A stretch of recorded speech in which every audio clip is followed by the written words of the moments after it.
Okay, everybody, welcome to today's coverage of the JV game between the Westlake Demons and the Solon Comets here from Stewart Field in Solon.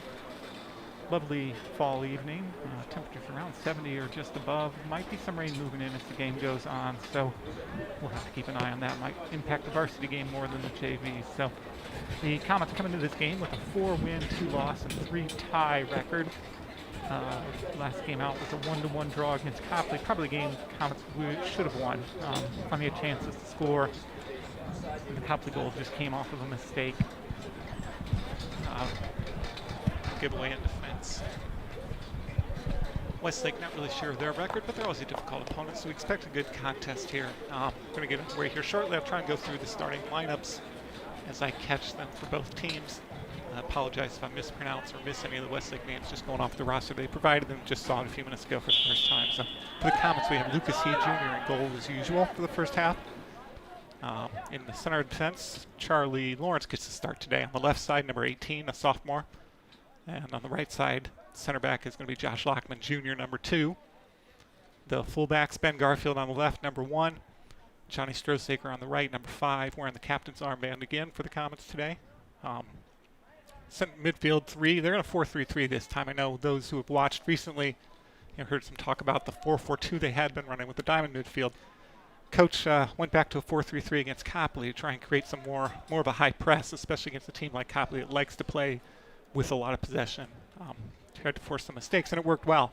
So he's sticking with that system today. So the midfielders on the right side of the sort of two shielding the defense, we have Diego Duran, number 12. He's a sophomore. And then Alex Mester, number 10, is on the left side of that. He's also a sophomore.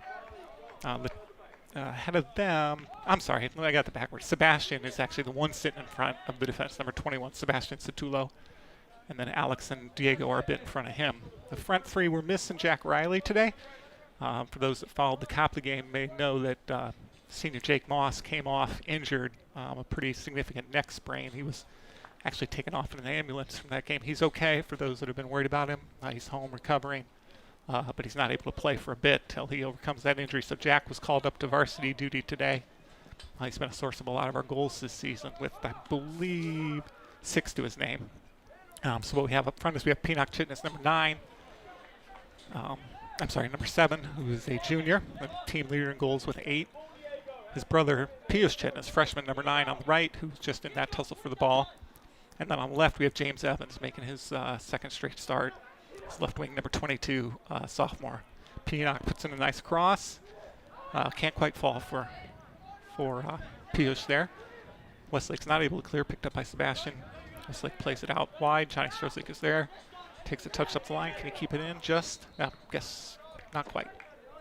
Good hustle, couldn't quite keep it in. So for Westlake, let me pick him up as I can. I believe the goalkeeper is number 1, Landon Clark, a sophomore. And I'm going off of what the coaches have marked as well on the roster, but the markings aren't exactly clear. I believe center of defense. Let's see here. Well, we'll go with kids moving around. It's difficult to pick out names and positions. It looks like there's a number 12, Mo Abu Kaz, in defense. Can't make out his partner's number quite yet. Throw-in comes in. His ball's for Pinnock. Clearance from Westlake doesn't get through, and Alex puts a left-footed shot just over. Good attempt. I believe the other Westlake center defender is number 3, Drew Arkwright. And he will be taking the goal kick here. Looks like the left back is number 15, Henry Brandstetter. Kick comes up here. Number 5 looks to be playing on the left wing, Ohaz Bavishi. Here come the Comets again. Controlling the early possession. Ball is out for a throw-in. Will be taken by Johnny Strosaker.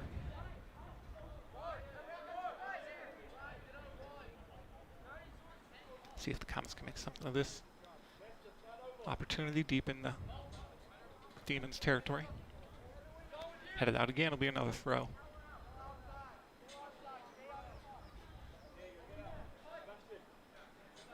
Expect number 4, Liam McCarthy, playing in the midfield for the Demons tonight, at least as a start. Ball cleared. Johnny puts a cross in. Keeper comes out to punch. That's Clark. Satula there to collect it. Loses the battle though. Charlie there to put it back in. Westlake heads away. And Ben heads it that just out of play. It'll be a throw in for Westlake.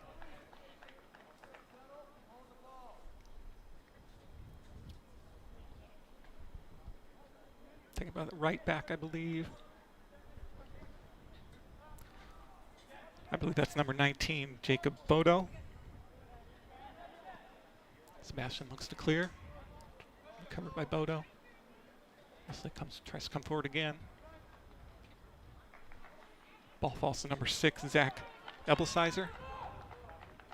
Comes Westlake down the right. Knocked out. It will be a corner kick for Westlake coming. Good defense there by the Comets to cut out that opportunity.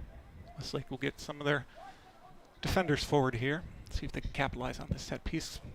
We've taken by number 4, Liam McCarthy.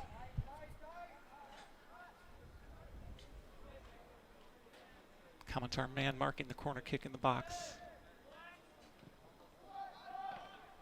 Westlake does get to it first, but shot is blocked. Pios chases it down, continues to pressure, gets another touch on it. Alex looks to free Pinock, but stumbled over the ball a bit. Now Alex finds Pinock 3 on goal. Pinock's on the keeper one-on-one. Good tackle by the Westlake defender. I believe is that number 12, Mo Abu Lukas. Good defense there. Took away the opportunity. The Comets look threatening early. Ball falls for Sebastian, pokes it into the center.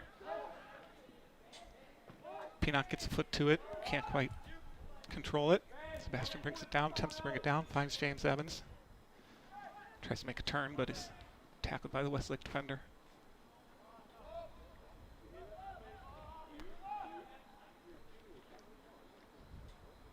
It'll be a throw-in for Westlake again, taken by Bodo. Short throw taken to number 7, Omar Baltagi. Ball comes along, Josh Lockman can't clear, but then makes a successful tackle. Stumbles a bit trying to bring it up. Ben gets there. Finds James Evans again. James looking down the line for Pinock. Abu Kaz is there to try to clear. Only as far as James, but he can't quite control it. Long ball. It's going to be a foot race here. Charlie does a nice job using his body to shield and get the clearance, but it falls for Westlake again. It's number 3, Arkwright. Charlie's clearance takes a deflection off of Sebastian. Here comes Diego Duran. Ball poked away from him. Charlie there again to clear. Comes will try and push up. Header by Brandstetter falls to Piyush, but he can't quite find James Evan coming down the left.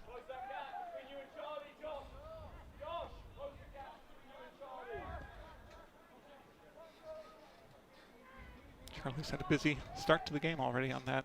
Looks like Westlake wants to come down their right. So it's going to be a test for he and Ben Garfield there in defense. Throw will be taken by McCarthy. Actually, they're going to change that up. It'll be number 9, Caleb Bin, taking the throw in for the Demons. If you're curious, I looked up the history because Demons is kind of an unusual name for a high school.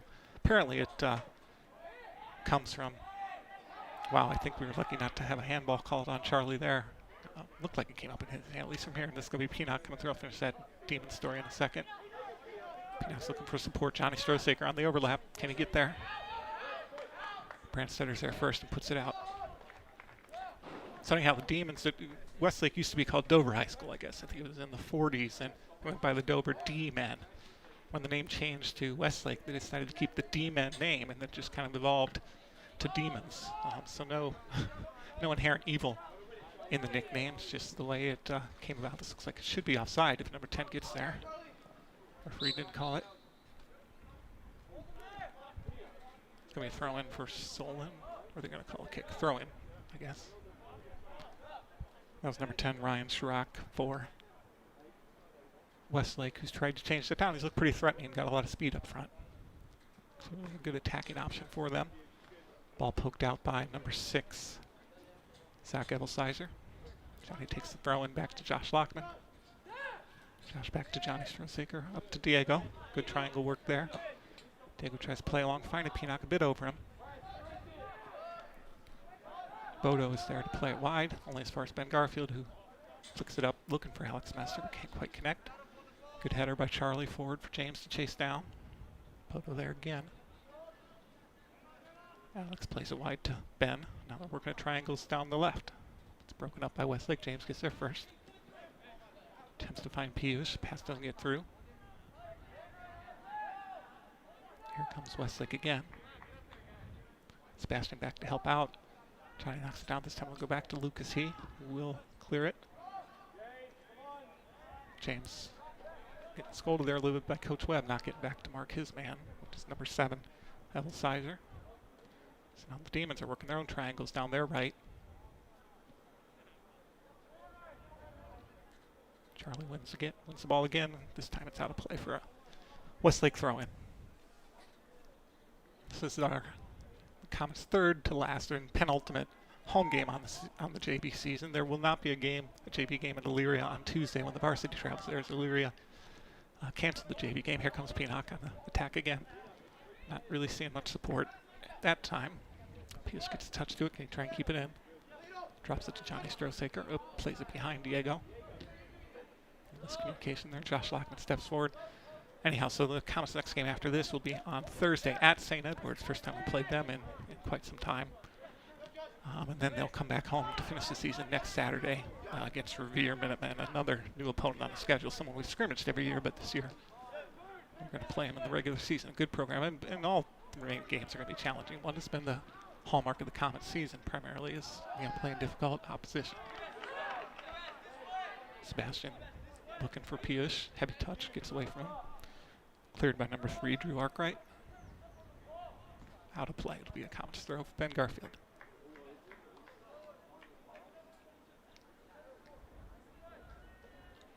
Westlake plays difficult competition of their own in the Southwest Conference. I know they've got Avon Lake, 2 of the premier programs in the area. We, of course, played Avon Lake as well. Lost that one 1-0. One of our only 2 losses on the season, along with Medina. Here comes Josh Lockman to shift it out right. Successful dribble pass number 5. Opportunity for the Comets. Blocked, partly blocked. Josh can't quite control it. Goes out of bounds. That was Bavishi defending against Lockman there. And here come some changes for the Demons early.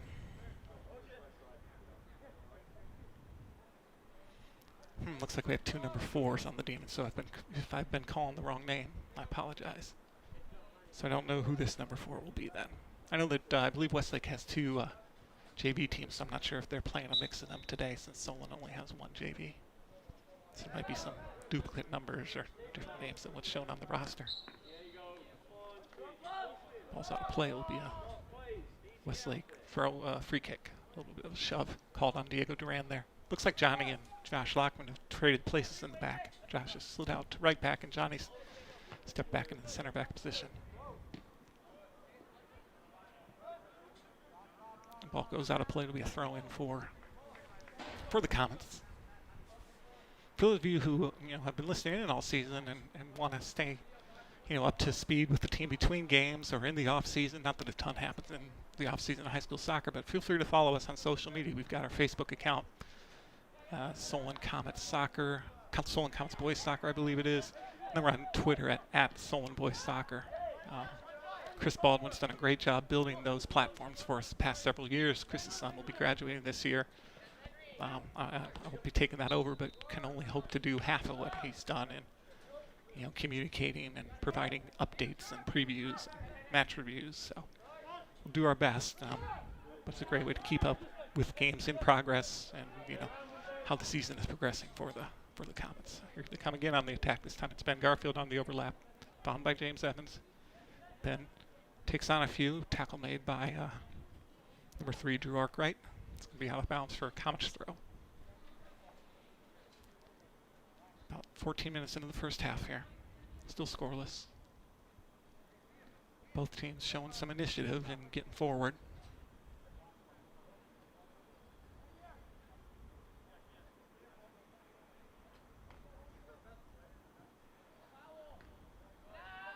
Westlake clears off the throw, but only as far as Sebastian. Finds James Evans. He works it back to Charlie.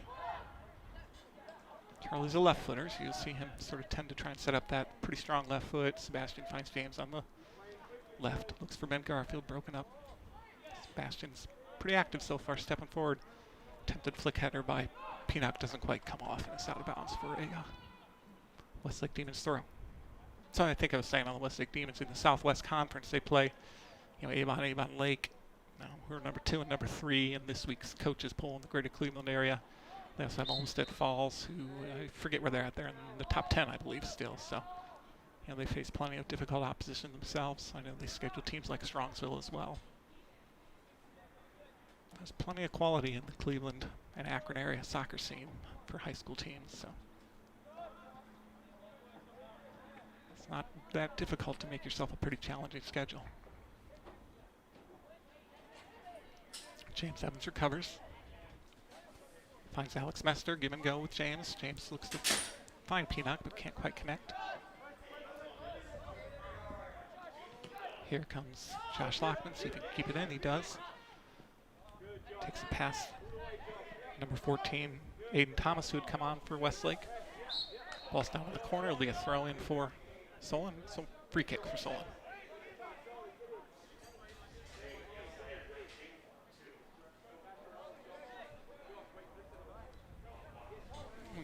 Step away and close the door just a second here.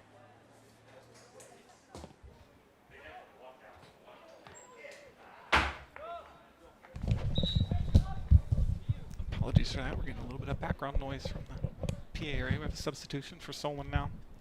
Number 17, Rem Cronin coming in, and number 9, Pius Chitness will get a break. Looks like Rem will be sliding up front.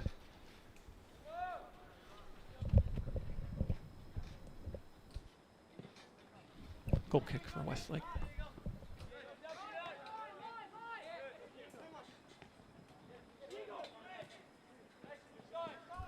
Josh Lockman coming down the right again, finds Peanut. His cross falls nicely for Rem, takes a good touch. Tries to set up Alex, but Westlake intervenes. Johnny starts to play it back in, finds Josh wide. Yeah, can you hear me? Sorry, the mic had some mic issues there. Apologize. Johnny Stursaker left-footed pass into looking for Rem Cronin. Knocked away again by Westlake, out wide to Ben Garfield.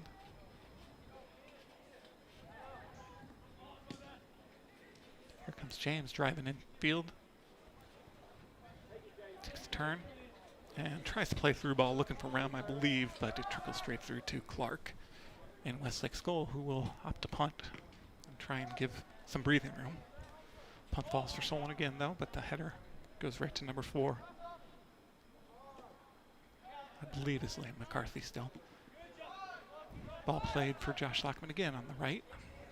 Looking for Peanut, who keeps it in. Takes a turn. Looks for options, well defended by 15, Brandstetter. Tries to play a long ball.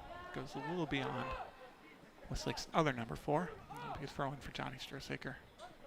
Actually, for Josh Lockman's going to come back and take it.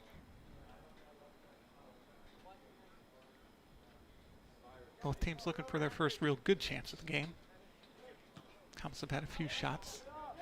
Looks like a accidental handball. Not given. Charlie defending now against number 10, Ryan Chirac. Tries to beat him around the end line, around the sideline, and I think they're going to call a trip there. Good defending by Charlie Lawrence.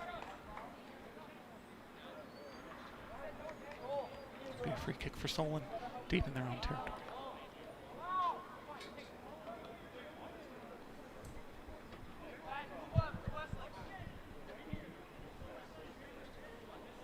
Right.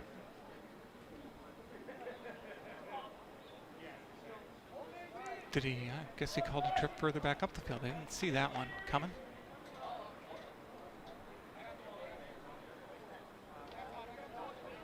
This will be a free kick for Westlake, trying to put the ball into a dangerous spot here. They have some bodies forward on the 18-yard line. Solon trying to hold a high line. See if they can. Ball comes over, headed by Charlie Lucas. He is there to collect. The header didn't go the intended direction, but it took enough of the venom off the ball for Lucas to collect pretty easily. He looks to distribute out, but Can't quite get through to Pinock. 6 coming again. It's going to trickle out. It'll be a Demon throw.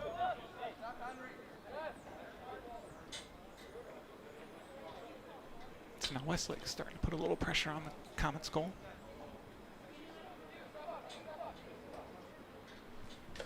Throw taken by 14, Aiden Thomas. Finds number 3, Drew Arkwright. Fights off the tackle. Rem tries to find James on a give and go, but can't quite connect. Johnny Strisick comes forward. Ball falls kindly for Westlake's number 4. Charlie defends well again. And it's goal for Westlake. Demons strike first through number 10, Ryan Sherbak. Lucas He attempted to slide tackle that ball, and it deflected back off of Sherbak into the goal. So it's Westlake 1, Solon 0. The goal comes in the 20th minute of the game. A couple substitutions now for Solon. We have number 16, Jake Davis, coming on the left wing for James Evans. Number 20, freshman Cyrus Ray, coming on for Alex Mester in midfield.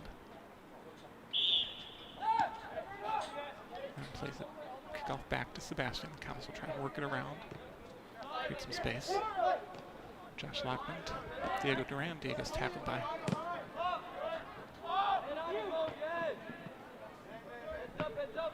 number 4, McCarthy.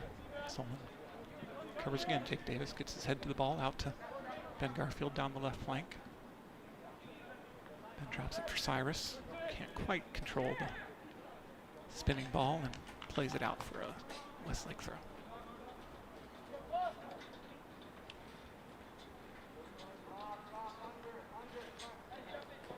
I guess they're giving it as a Comets throw. Must have taken a deflection off the Demons player. So Ben will be taking this throw in around the 30-yard football marker. Looking for Jake Davis. Arc right there again to put it out. These JV games don't have ball boys, so it can take a little bit to collect the ball when it goes out of play like that. There are a couple of backup balls right at the midfield stripe. So Ben grabbed one of those and try and get things going again. Looking for Jake Davis again. Again put out by the Demons.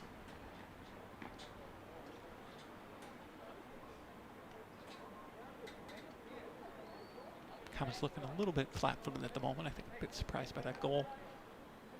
They've averaged, well, let me see, in 9+ games now, they've allowed 12 goals, scored 17, so just over a goal a game. They don't have many clean sheets, but there's only been one game they allowed more than one goal, which was the Medina game, and that's the opponent you would expect to score more than one. Johnny Strisick plays it forward, looking for Pinock Chitness. Nice weight on that ball. Pinock's able to chase it down, keep it in, plays the cross. Falls for Cyrus. He can't quite control it to get the shot off. Trickles out to Jake Davis, who drops it back for Ben Garfield. Puts it in left-footed. Oh, Rem can't quite connect with that. Pinock was offside, I believe is the call. Yes. So good opportunity for the Comets there. Can't quite get the foot to the ball, but good reaction after the goal.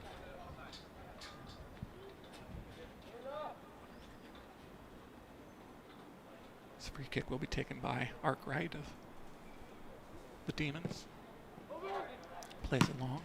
Josh Lockman knocks it back forward. Pinock can't quite control it, but it does get by number 15, Brandstetter. Pinock wins the foot race to the ball. Tries to drag it back.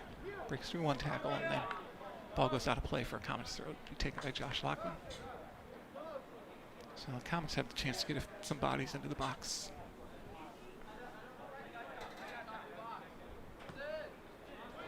Play back to Josh, who puts a cross in.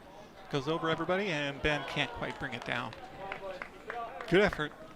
Couldn't quite get his foot over it to get the shot on goal. So it will be a goal kick for the Demons. To be taken by Drew Arkwright, who is a freshman. Headed by Diego, back forward now. This time finds Rem, finds Pinock, tries to take a touch around, and it's too heavy. Arkwright did just enough to put him off there. See, this time it looks like it'll be number 12, Abu Ukaz, taking the goal kick. Still trying to find someone to get it clear, it appears.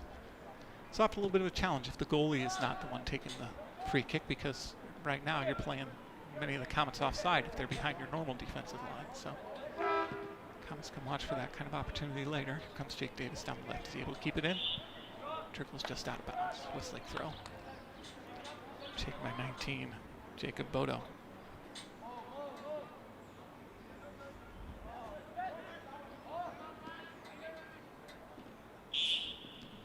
Foul called against Ben Garfield.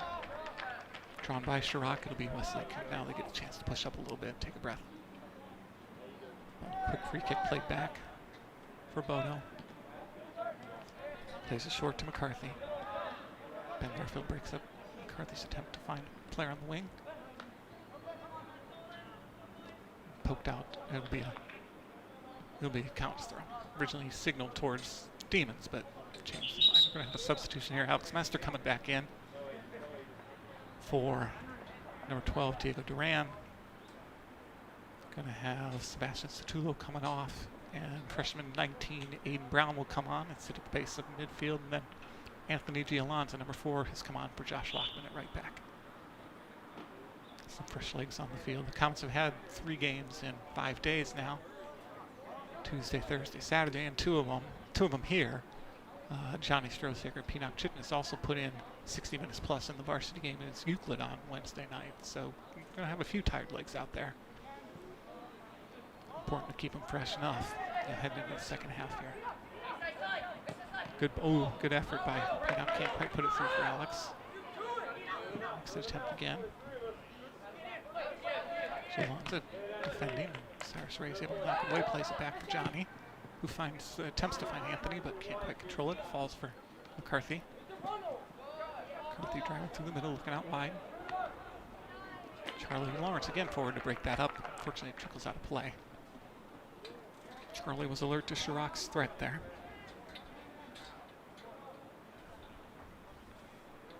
About 10 minutes left in the first half. Westlake still holding the 1-goal lead. Good ball over the top. Lucas will win the race there and collect. And send the Comets forward for a punt.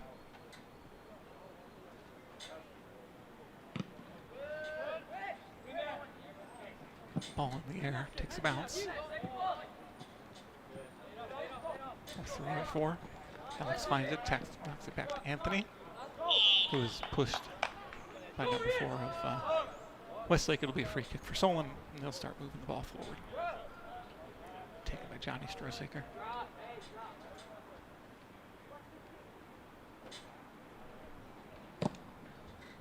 Plays a long ball looking for Rem. Doesn't quite get over number 6, Zach Ebelsizer. He plays it back forward. Ben is there to collect and drops it all the way back to Lucas He. Comes out of the box to play it with his feet, looking for Charlie Lawrence. Charlie attempts to find Aiden Brown, slips under his foot, but Alex is there to collect. Back to Anthony. He knocks the ball forward. Does skip away from Brandstetter. Pinok is able to get there. He's going to look for the cross. Puts it in. Oh, and Jake Davis is just a little behind him. Tried to turn and flick it, but couldn't get it cleanly. But then collects on the left for Solon. Takes it to the end line. Crosses a little heavy, but Pinok's there to collect. First touch lets him down a little. The shot's going to flash wide. Good work by the Comets there. Pinok's shot just couldn't quite find the goal. He let it get a little far away from him and had trouble steering it back in. So long balls are working okay for the Comets so far and finding a few attacking opportunities.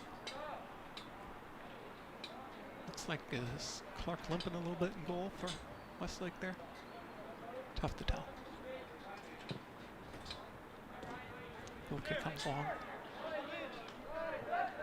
Controlled by Chirac. Cyrus Ray plays it deflected off of Westlake players. Going to be thrown for Comets. Ben Garfield will take it, looking for Aiden Brown's got a ton of room if he can control it. The ball skips over him. Did not get the trap. This time he does find Cyrus. Takes a nice step infield. Runs into too much traffic though. Trying a little too much. Johnny Stursaker comes forward to break up the Westlake's out ball. And now Charlie does the same thing. Ball falls for Ben Garfield. Collect his thoughts a little. Plays it for Charlie, coming under a little pressure. Pokes it forward. well anticipated by number 6, Evel Sizer, who looks to play a long ball over the top, but that should go through Lucas.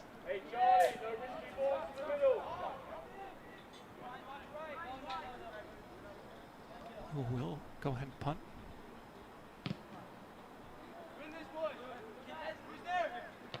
Westlake gets there first. Arkwright heads it forward. Trello try to chase it down, play it back to Lucas, who plays it out of play. He's under a little bit of pressure. He actually had to rush it. I think he was trying to find Jake Davis, but just misplaced it a bit.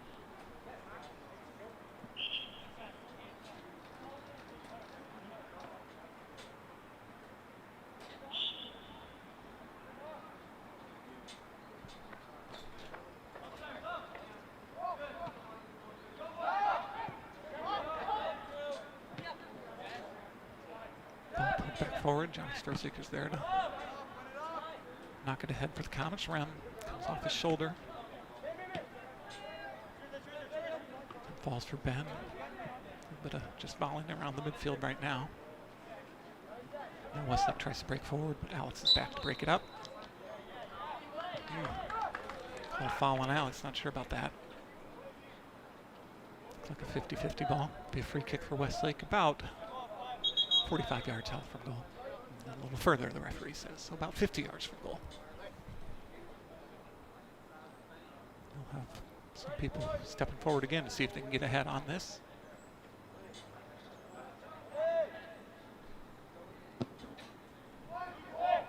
And they do, but he's offsides. Offsides, that's why someone plays the high line. Westlake left a little bit early. He was caught with the offside.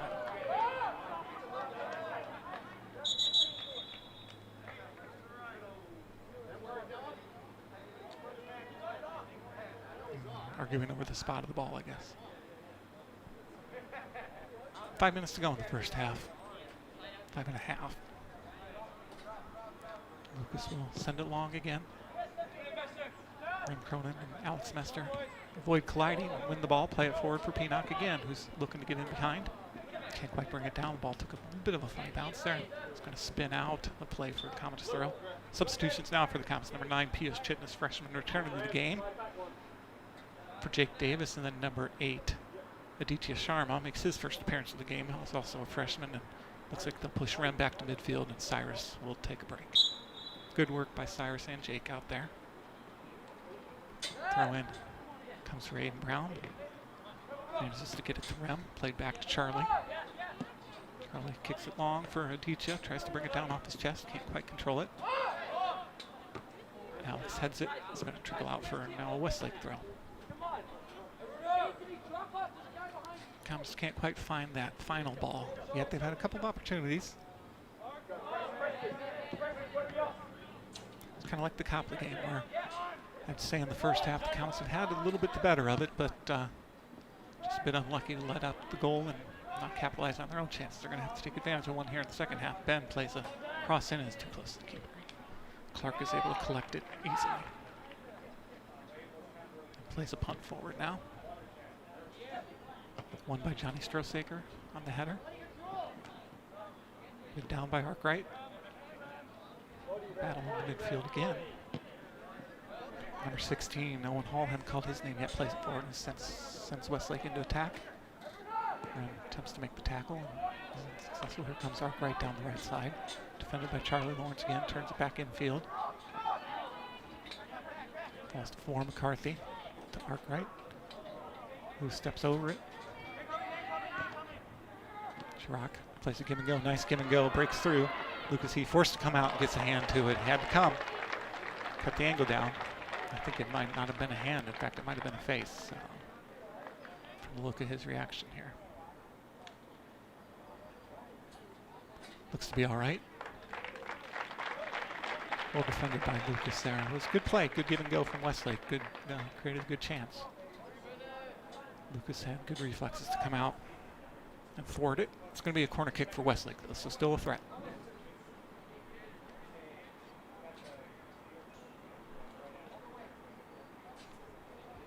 Taken by Liam McCarthy. Comets man marking in the box, no one on the posts. Westlake gets to it first, but comes off their own player. Attempt was made by number 12, Abu Ukaz. Sorry for that. 19, Bodo will take the throw. Out of the way, back in. No high kick given. Charlie plays along, but deflects back off of. Lucas comes to collect it. It was Arkwright that played it back in again. Lucas with a quick punt long, looking for Pinnock and Aditya. Westlake pokes it away, but Anthony's there to find Aditya this time. He brings it down. Nice first touch. Second touch, not quite as good. Slips away from a bit, but the clearance comes right down. Considers his options, drops it to Aiden, who wasn't coming to the ball, and Chirac is there to step and intercept it, but then Garfield returns the favor for the Comets.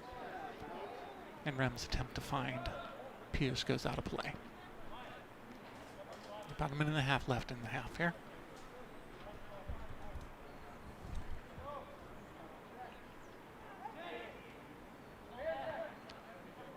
Throw-in falls for number 6, Devil Sizer. Looks for Chirac again. Cleared away, header by Alex Mester. Ooh, collision. 12. Abu Ukaz took a hard fall. Glad he's all right. This time another collision, fouls given against Westlake. Rem Cronin looks to be down, holding his knee, shin. Attempting to get back up. He's going to hobble it off. Looks okay. Free kick be taken by Johnny Strosaker. All bodies forward for Solon right now. Still plenty of time left for Westlake to break if this falls to them. Johnny's free kick, lofted into the box. Headed away by Arkwright, out wide.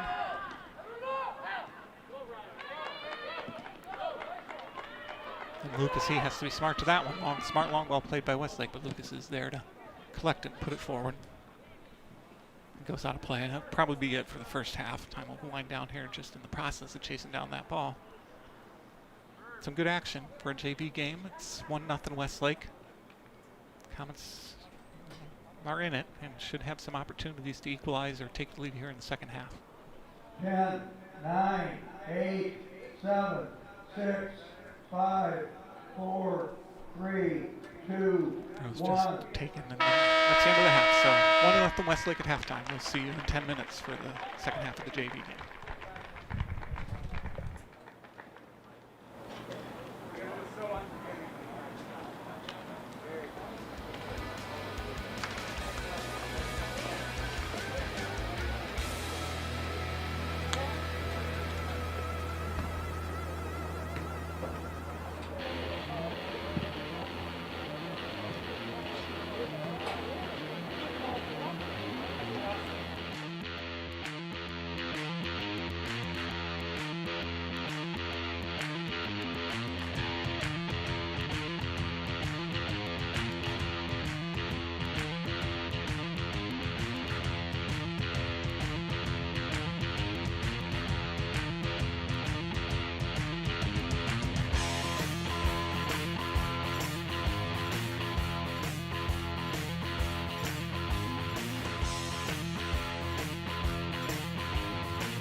Okay, everybody.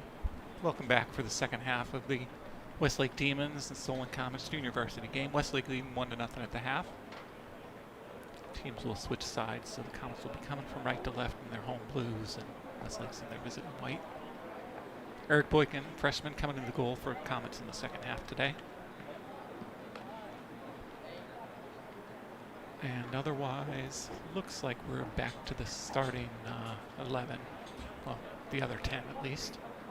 So you see Josh coming back on the field. Looks like he and Johnny continue to swap spots though. Josh will shift out to right back again. Johnny's playing the right side of center back. Westlake has the kickoff for the second half.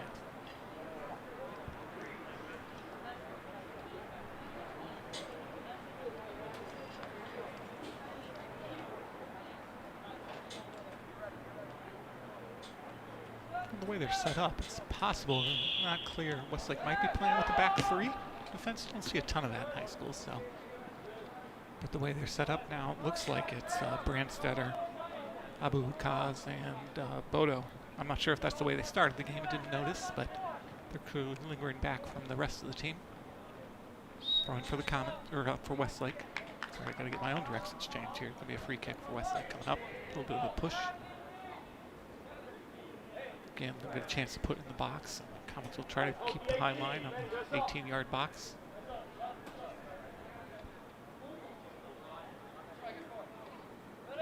It's going to be McCarthy taking the free kick, I believe. Puts it in. Charlie heads it away. Josh clears.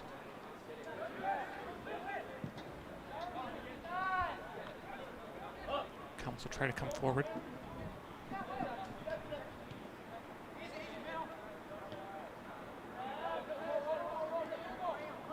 Comes through McCarthy again. For options, drops it back for Bodo, plays it out right. James Evans steps in, pokes it away, tries to tap it around. Bodo's there to defend, and it rolls out for a Westlake throw.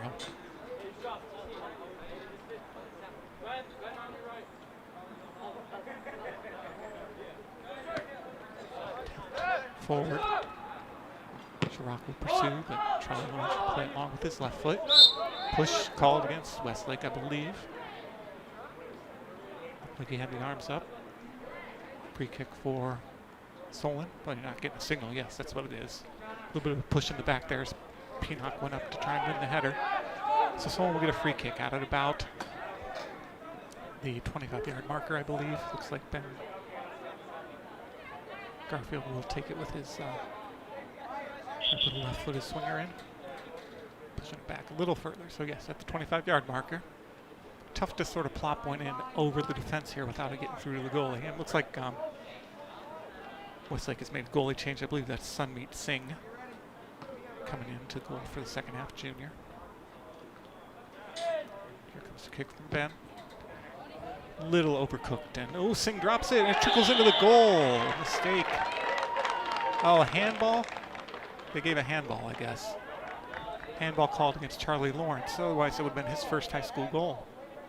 Unlucky there. Looked like his arms were at his side, but to be fair, the rules, I don't know, handball rule changes every year. Last year it was if a hand comes anywhere near a ball in the build-up to a goal, it's a handball. This year they relaxed that a bit, but if it did in fact come off his hand into the goal, that's a tough one not to call. Here comes Piyush. Puts some pressure. Gonna give him a push called against Westlake again. Free kick for Solon, coming at about this time the 15-yard marker. Coach Webb calling for Diego Duran to get in the box. Josh Lockman will try and swing this in. He's just a bit of our free kick specialist. Takes a lot of these, a lot of our corners. See if he can plop one in behind the defense. And a directly shot on goal, and Singh is there to poke it over for a corner kick for Solon. Well placed by Josh. Forced a reaction out of the Westlake keeper. Johnny Strosaker will come forward into the box this time. Try and join the attack. Both center backs are forward. In fact, the whole Solon team is forward. Westlake's not really pushing anyone up themselves. Eric Boykin's looking a bit concerned at the back. Oh, Charlie gets his head to it. Can't quite steer it down on goal. Well placed corner by, I believe that was Diego taking it that time. And Charlie got to it first, but it was just a bit too high for him to knock down. A couple of opportunities early for the Comets here in the second half.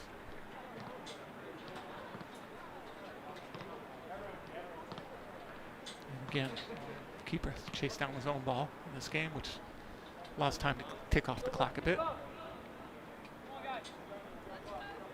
Will be Arkwright taking the goal kick. Plays it long for Chirac, flicks it inward. David Durant's there to bring it down. Wins the battle. Plays it out to Ben. Has some options, tries to play it in.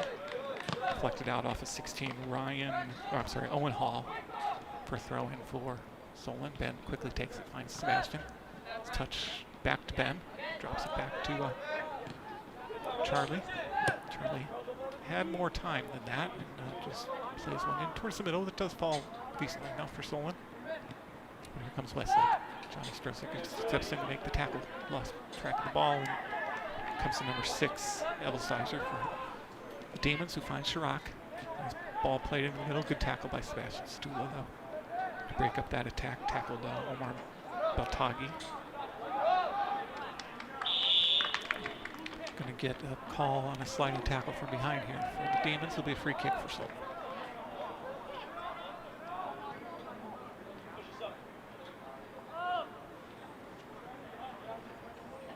A bit of an argument from the Westlake coach, but I think if you slide in from behind, you risk that getting called every time. Josh will take it, try to play it forward. Doesn't quite clear the Westlake midfield. Played out, finds Chirac again. Looks like Chirac's playing with a cast on the arm, just probably oblivious not to notice that earlier. Not sure if it's a sprain or a fracture he's recovering from. Owen Hall knocks it forward. Charlie's there. Goes to Alex Meister, and then James Evans. Here comes Ben on the overlap. James doesn't quite find him. His play infield does find Pinock. Pinock plays it to Piyush, but Piyush will be called for offside if he gets there. Tries to do so, and he did. Close call, but it looked to be just off. Official was right there.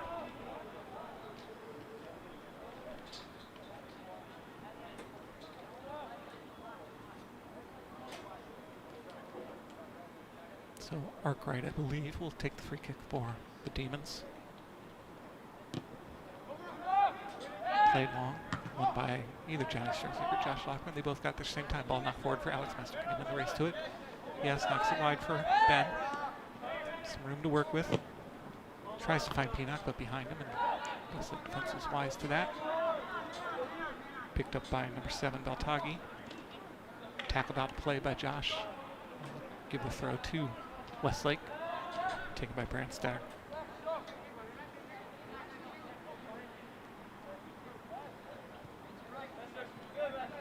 Alex can't quite win that one. Arkwright fights his way through the midfield. Ball trickles to James Evans, who plays it wide to Ben, and then looks for James again. A little past him. Bodo cuts in field.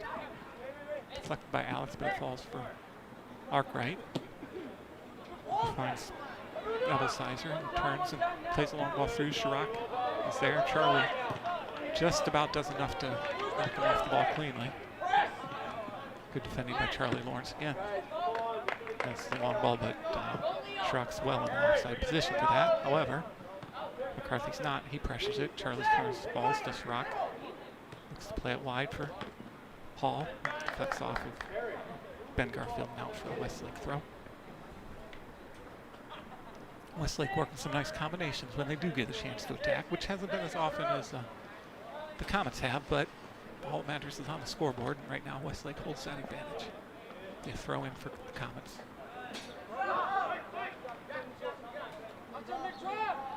Taken down the line, headed inward by Evelsizer. Yes, Evelsizer. Ball rolls out to Josh Lockman on the right flank. Looks to take on Baltagi, but loses that battle. Some chirping about do you call a push? I think he did, so either push or a throw, regardless, it's Westlake ball.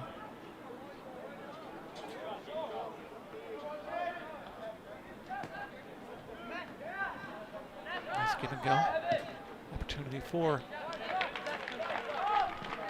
Arkwright. Comes right to the keeper, Eric Boykin, who's there to collect it calmly. Rolls it out for Ben Garfield, who's trying to build a Comets attack. He's got a few options to look at. Plays it long, Hope finds Peanut with some space. Westlake had fallen off, even though Peanut can't quite get it. Number 6, Abelsizer's back to break that up. Johnny plays it forward, looking for Alex. Gets a touch to it, can't quite get it past Arkwright again. Comes to play back to that keeper, Boykin. He'll have to play with his feet since it was a back pass. It played out wide to Josh Lockman. Josh played it long, looking for Pierce a bit over him, but Peanut's there to chase it down. Put some pressure on it.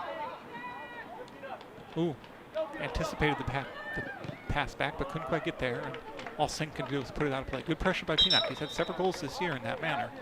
Just putting pressure on the ball. Here comes Anthony Giolanta. He will come on for Josh Lockman. Sliding to the right back spot. Be a throw in. Anthony will run all the way up to take. Collinson got some numbers in the box here. Still trying to find the breakthrough. Throw in comes. Headed away by, I believe it Arkwright. Falls to Charlie Lawrence, who knocks it back forward. Two Westlake players collide with each other. Coach Webb's urging the Comets forward. Here comes Westlake breaking the other way through 7. Beltagi plays the long ball up. Not long ball, rather just a through ball around side. Good defending again by Charlie Lawrence. Charlie's having a game today. Tries to find Pios, but just out of play. Be a Westlake throw again. Chirac all the way back to take it. Looks like we have a couple subs coming on. For the Comets, it'll be 17. Rem Cronin in for number 10, Alex Mester. Number 20, Cyrus Ray coming on for number 21, Sebastian Sotolo. And for Westlake, I believe it's number 5. I think I saw that, Ohas Bavishi coming on. But I didn't see who went off. Tough to watch both teams subbing at the same time without an extra set of eyes in the booth. It'll be a Westlake throw. Comets retreating here defensively.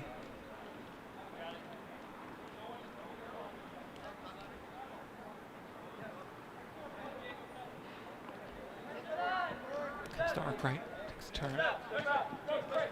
Bono steps in field to pick that up. Dribbles past Evans. Plays, I don't know if it's shot or attempted through ball, but if it's under hit shot or over hit through ball, it goes to Eric Boykin. Punts it. Peanuts battling for this one. Wins the header, finds James Evans. Brings it wide to Ben Garfield. Ben didn't really have much of an angle to work with, so he brings it back to Rem, and they work it around again. Rem swings it out wide to Anthony. Plays it forward for Pius to chase. Clearance isn't clean, comes to Diego, but he's tackled by number 6, Abelsizer.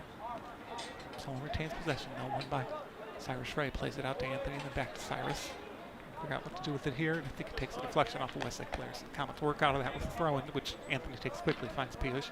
Pius infield to Cyrus. Cyrus look for Pinock.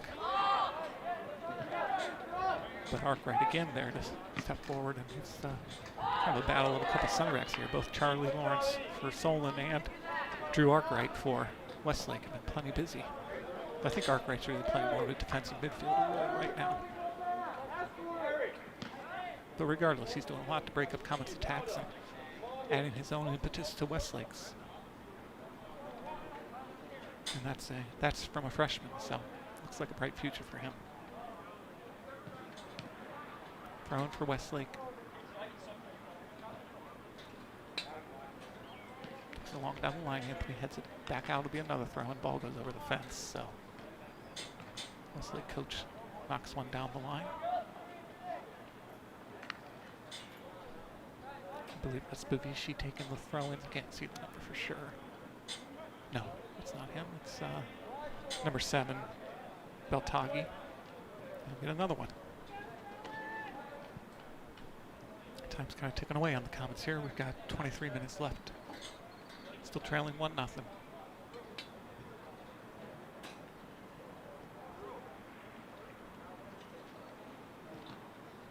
Westlake's taking their time on this throw. Not much movement for Beltagi to find. Does attempt to find Chirac, but that's cleared by Diego Duran. A foot race for Pinock to try and chase down, but Diego stepping forward, plays it nicely forward for Pinock.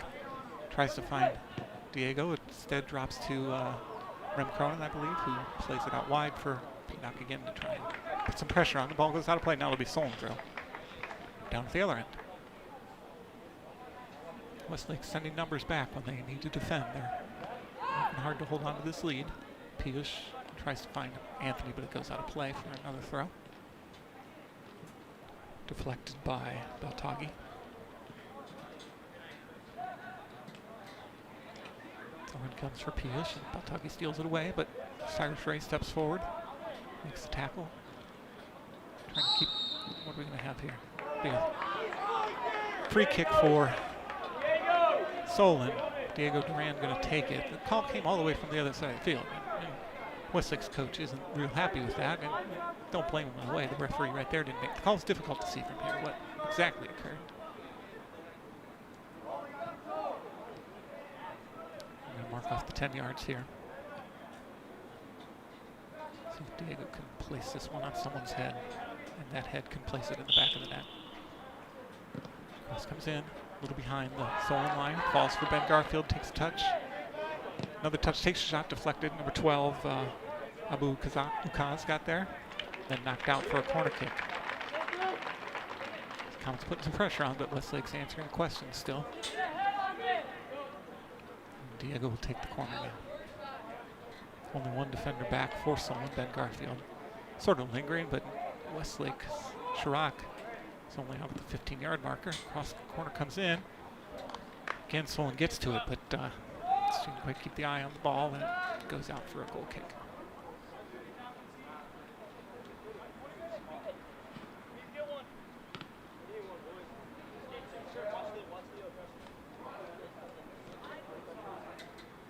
And Arkwright will take it for Westlake. Westlake getting a few subs loosened up, it looks like.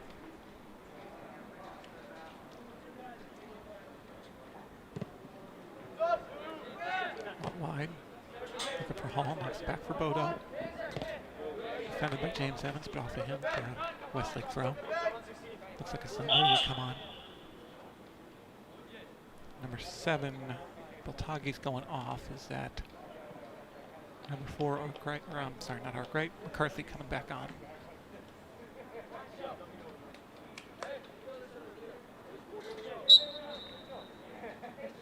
Now the throw will come. James steps in front, heads it infield. Pinock collects, looks for his brother, Piyush. Does maintain control, drops it back for Anthony, puts the cross in. Well placed. Headers on target from James Evans. James's first goal of the season, and the Comets have equalized. Assist goes to Anthony Gialanza. Beautiful cross. James read it well, reacted first, and finds the back of the net. So in the 53rd minute, it's now 1-1. Good game. Pretty even match between these two teams. Now we'll basically reset the score and see if anyone can find a winner. Westlake takes the kickoff. Drops it back to Arkwright, who plays it long, headed by Cyrus Ray. Diego Duran heads it out, looking for Ben Garfield, who then heads it on, looking for James, who successfully controls it, brings it down, drops it back to Charlie. Charlie plays the long ball, looking for Pinock. He can't get it, but the headed clearance falls to Diego Duran. Makes a turn, looks around McCarthy, finds Ben Garfield out left. A little bit of heavy touch from Ben, but he's able to keep it away from McCarthy. Cyrus Ray, an opportunity to switch there, didn't take it. Comes to make it back. Charlie finds Ben again, back to Charlie. Plenty of room on the other side of the field if the Comets can go ahead and switch it. And instead, they get a little bit lazy passing it back and forth there. It goes out of play. I don't have a name for the number 2 from Westlake, who has stepped out front. Here comes Pinock, trying to take on Arkwright. Number 5, Babishi, steps forward to knock the pass out of play. It'll be a Solon throw. Throw in falls for Piyush. Takes a deflection off of Anthony. Oh, broadcast so you didn't see the deflection is. It's going to be a Solon throw. Sometimes with this official, I tell you, I don't even know what he's calling. We had him last game, home game. I think it was the last home game. Maybe 2 ago. And it was just confusing trying to figure out what he was calling. This time he'll be throwing for Solon, signal more firmly, and Jake Davis will return to the game, number 16, a sophomore. Coming on for Anthony, who had that beautiful cross for the assist on Solon's goal a few minutes ago.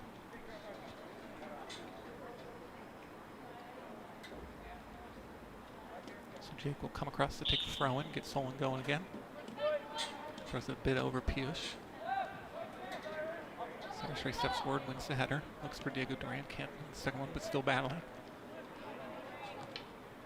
Goes out of play, will be a Solon throw. Good turnout from Westlake fans here in the visitor bleacher. Of course, the Solon fans are in the visitor bleachers as well for the JV game, but just based on the sort of sections people sit in, looks like there's more Westlake fans here. They do have a bigger squad. Stoppage of play. It looks like Chirac might have picked up a bit of something there. Maybe a groin pull from where he's holding. Oh, sorry, that's not Chirac. Can't pick out the number.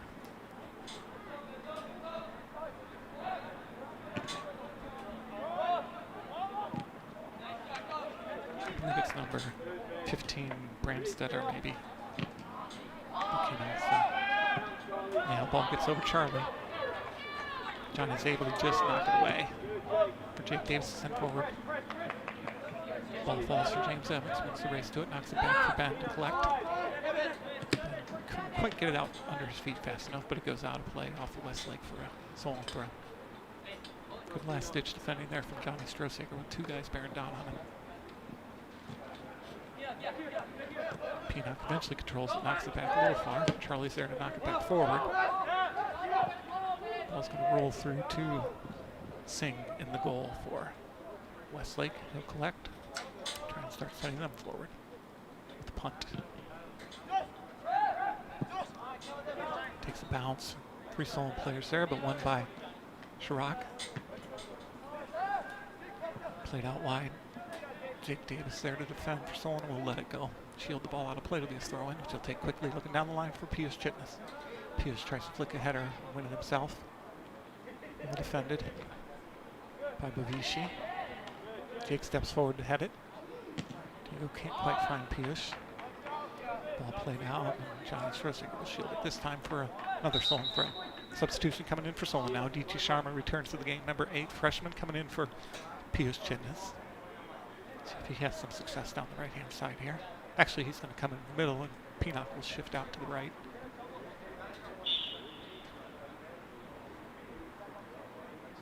Now Jake plays it back to Johnny Struzik. Brings it down with a touch, plays the long ball. Looking for Pinnock. Takes the deflection, falls for Dicha. Pinnock making the run through. Can't quite connect, still collects it. Tries to put the cross in, but it's a little too close to the keeper. Singh collects again. Good attack from Solon down the right.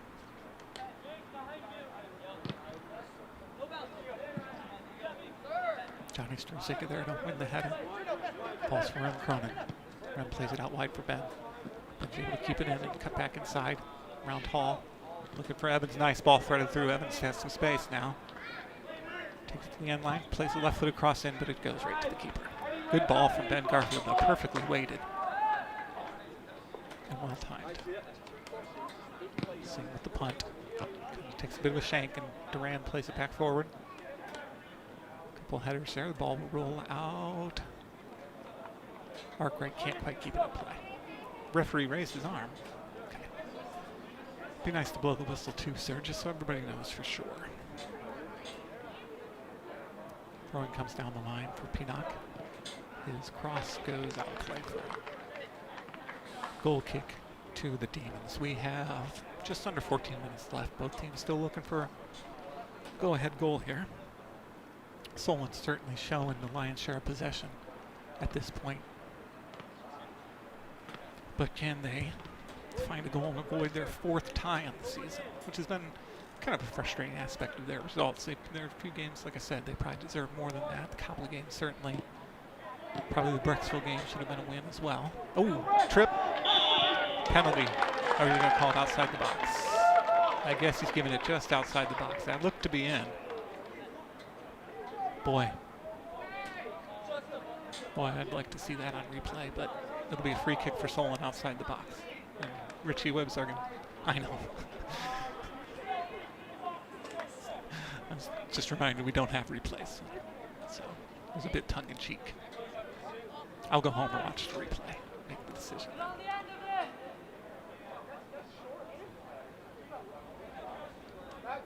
And Ben Garfield will come across and try and use his left foot. Good angle for him here to try and bend one into the top corner. Plenty of bodies forward for Solon this time. Westlake does have one high. Johnny Schroeder. Here's a free kick just wide. Good effort by Ben. Charlie Lawrence was nearly there as well. But it's just wide, and Westlake's let off there, both with the spot of the foul and then the free kick just sailing a bit off target. So Arkwright will take the goal kick for Westlake and try and give them some breathing room here. Ball comes wide. Nobody really there from Westlake, and it's just going to trickle out for Ben to take a quick throw and look for James Evans. Actually, he goes infield to run, but tries to flick it on to James, but Hall's there to break it up this time. Ben plays a high ball, well headed by Abu Ukaz. David Duran tries to win the header and the race to the ball. Jake Davis able to knock it away for Diego to collect. Swings it across field for Ben. He's going to drive forward a bit, place the cross in. It's onside, and it's a goal for Solon. Pinnock Chitness with his 9th goal of the year. We're going to give, even though it took a bit of a deflection, we're going to give the assist to Ben Garfield, his first of the year. Beautiful cross, well placed, right in behind the defender. Pinnock kept his focus there despite the small deflection and was able to bury it home. That goal comes in the, I have to do the math, carry the one. Let's see, we're 20 minutes into the, 24 minutes in, so in the 60th minute. And the Comets quickly go, in a period of 7 or 8 minutes, go from being down 1-0 to up 2-1. And I think it's what they deserve, given the level of play, performance they're putting in so far. So Westlake will now have to answer and try and come forward themselves. Well played infield. Cyrus Ray's there to play it long, headed away by Arkwright. Again, he's been kind of everywhere for. So now the Solon fans are up in arms over that call. Bit of chirping at the rest in this game, more so than normal. Coming from both sides now. McCarthy plays it forward. Rem Cronin steps up to knock it away. Arkwright recovers, turns. Wins the battle with Rem. Plays it over to 21, Nibellini. Don't think I've called his name yet. Falls for number 6, Ebelsizer. Works it around. Looking for number 17, who I don't have a name for. Played out by Johnny Strosaker. So now Westlake's coming forward a bit here. Sub coming on. Arkwright will go off. He's put in quite a shift today. I would imagine he needs a rest. I believe it's, another number 2 that I don't have a number for. Through ball comes all the way to Eric Blake, and he collects for Solon. Hasn't had a lot to do this half, Eric. Been there when called on. Plays a punt. It's going to sail over. DJ Sharma wins it, knocks it back to David Duran. Nice, clever touch. I don't know if he intended it, but basically touched it behind his other leg. Ram finds Ben Garfield. Ooh, nice touch by Ben. Little flick dribble. Tries to play another ball for Adichie to get there. It gets past number 12. Clearance only comes as far as Diego. Makes a turn. Looks for Jake Davis. Jake plays it up. Tries to, I'm not sure if he's trying to play it out wide to Pinnock or back again for Diego, but it didn't quite come off. And that's out of play for a Westlake throw. Down to just over 10 minutes left.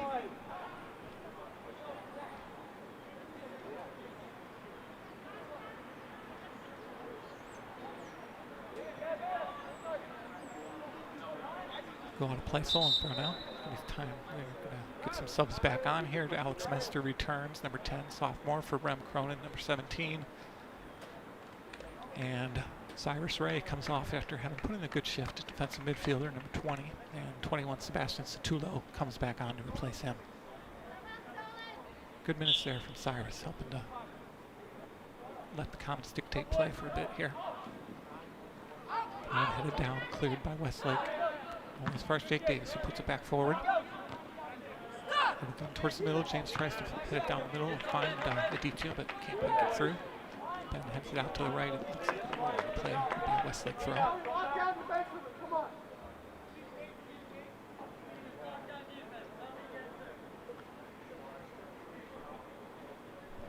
Brandstetter's back on, so the injury is not too much. Just needed a little bit of rest to recuperate a bit. Alex plays the long ball looking for James. Bodo's there first. But his ball comes back to Alex Mester, who drops it out wide for Ben. He's able to keep it in, finds Alex again. Alex drops it for Sebastian to step forward. Well, okay, I was going to say no foul given there. It looked like they were trying to let advantage go through. Sebastian goes down pretty hard.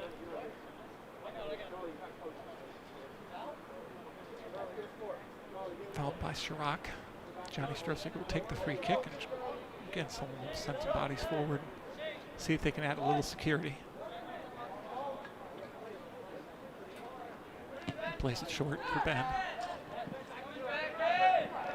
Ben takes that touch and creates some spaces, crosses. He can't quite steer it away from the goal, though. It goes out for a goal kick.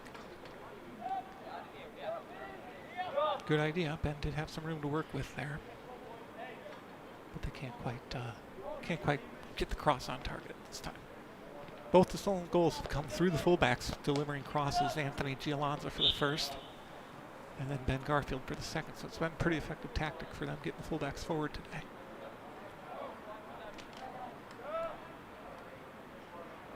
Same with the goal kick. Short Alex Mester heads it forward. Cleared by Abu Ukaz. And Sebastian Stool called for the foul. Had his arms on number 21, Nibolini. Westlake will get the free kick inside their own territory. Somewhat quickly by Abu Ukaz. Charlie heads it down. Flipped onward by David Duran. Pinnock puts it forward for Aditya. Can't quite win it. Pinnock does knock it away for Jake Davis. And Sebastian's pressure coming from behind. Playing the advantage here. Ben Garfield with it again on the left. Again looking to get a runner in behind. Sharma puts pressure on it, wins it, but it will trickle away from him out of play. Just under 7 minutes left now. Westlake really hasn't had any chances here in the second half, so they're going to be looking to create some if they want to get back into this.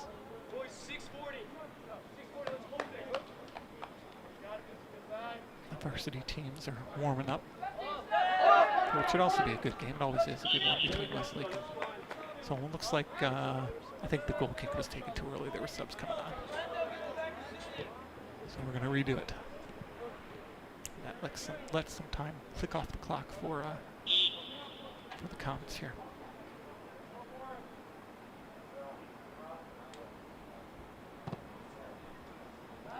Nibolini flicks it on, but Sebastian to play forward again, and it goes on play. Westlake throw. We're going to take it with a little more urgency now. Bodo will take it again, finds Nibolini. Push called on James Evans there, so free kick will let Westlake come forward a bit.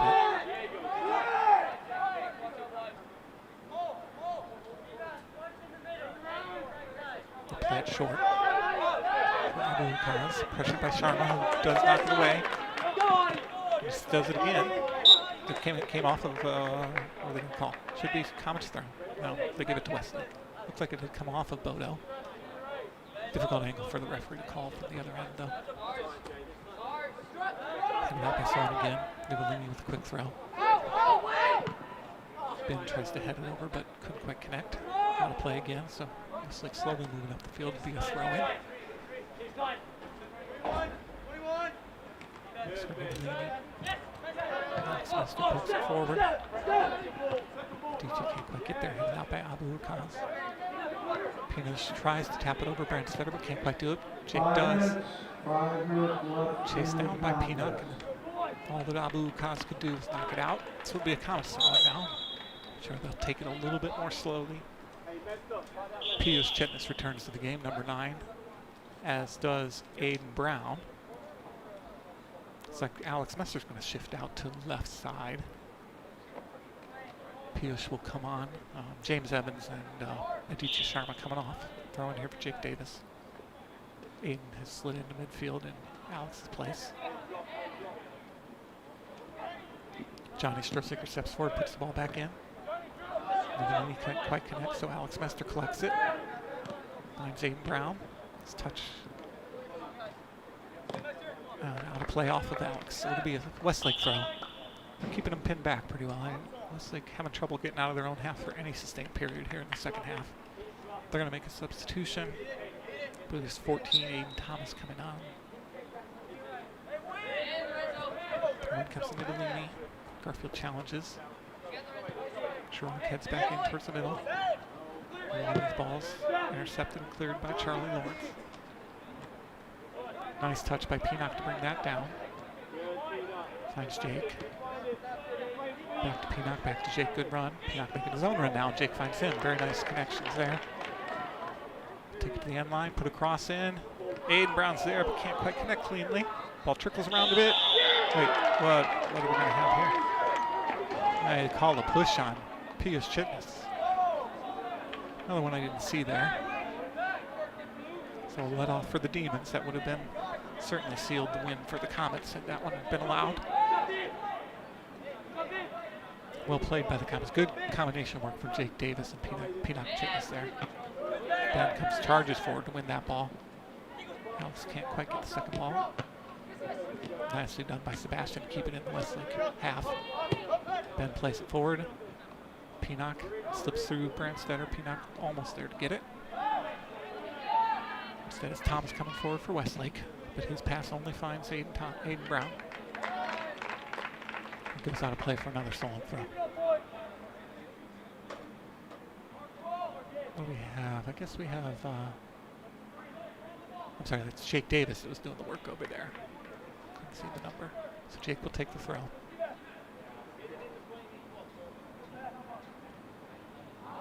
Westlake clears it. Goes over Chirac. Charlie Lawrence is there to head it down. Only into Chirac, but he's not able to control it. And there's 4 Comets around every time Westlake gets to the midfield line. Through ball attempted. Johnny's there to put it back forward. Actually finds Pinock, who does a beautiful job bringing it down and then flicking it over Brandstetter. And it goes out of play for a goal kick for Westlake. The coach quickly throws a ball in so they can get the ball back in play. Time's running out. 2 minutes left here in the game. Comets enjoying a 2-1 lead. 2 minutes. Less than 2 minutes left in the contest.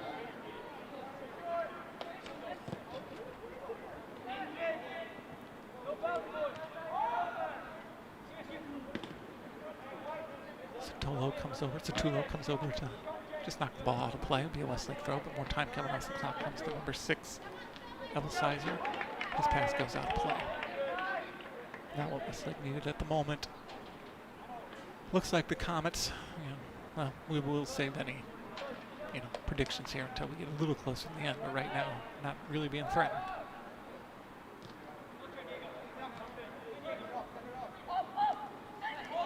Sort of coming together there between Diego Duran and Aiden Brown. Charlie's header. Jake reacts most quickly to get the ball away from danger. Just as I spoke, of course, I'm not really threatening much. Almost had an opportunity to break there. Take the throw in quickly. Dribbling infield. Well defended by Sebastian. Defended again by Sebastian. This time Aiden Brown steps forward, falls to Westlake. Ben Garfield steps forward and puts the ball long. Headed forward by Abu Kaz.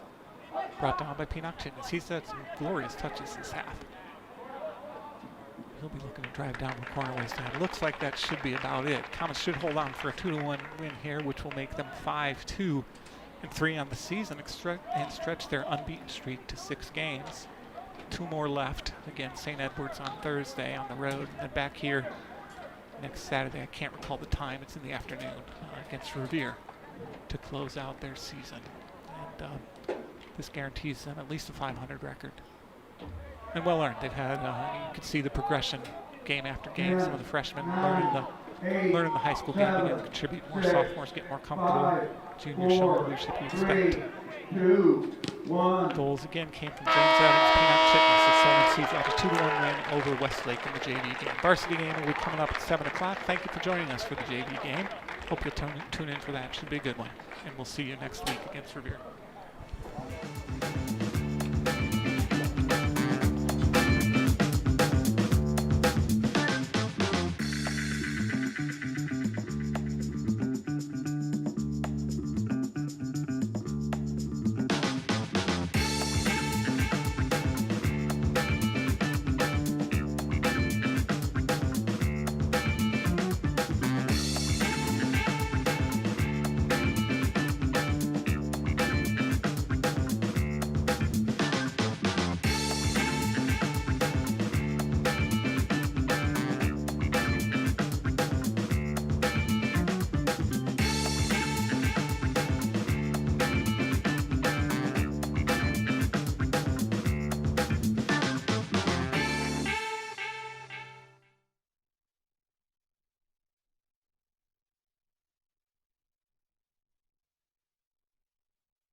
Welcome, ladies and gentlemen. You are watching tonight's broadcast as the Westlake Demons roll into Inwood Road to take on the Solon Comets in a boys varsity soccer matchup here tonight at Stewart Field. Jeff Sabo bringing you the play-by-play here tonight. As there you see it, the Westlake Demons and the Solon Comets. Scoreboard graphic is up. Westlake 2-4-2 overall on the season, ranked 14th in the Greater Cleveland Coaches Poll. The Solon team jumping from number 6 to number 4 in the Greater Cleveland Coaches Poll earlier today, as they are 7-2-1, 3-1-1 in the conference. They have had huge wins this week, not only beating Brunswick, but also going on the road and defeating a very tough Copley team. They also defeated Euclid earlier this week as well. So this Solon Comets team, they are on a roll. They are rocking and rolling. They are going to be without Jake Moss tonight, who unfortunately is out with an injury. However, Eric Nwafu, originally questionable for tonight's game, he is out there. He is starting. He currently leads the team in 6 goals. He almost had a hat trick during one of our previous broadcasts and against Twinsburg.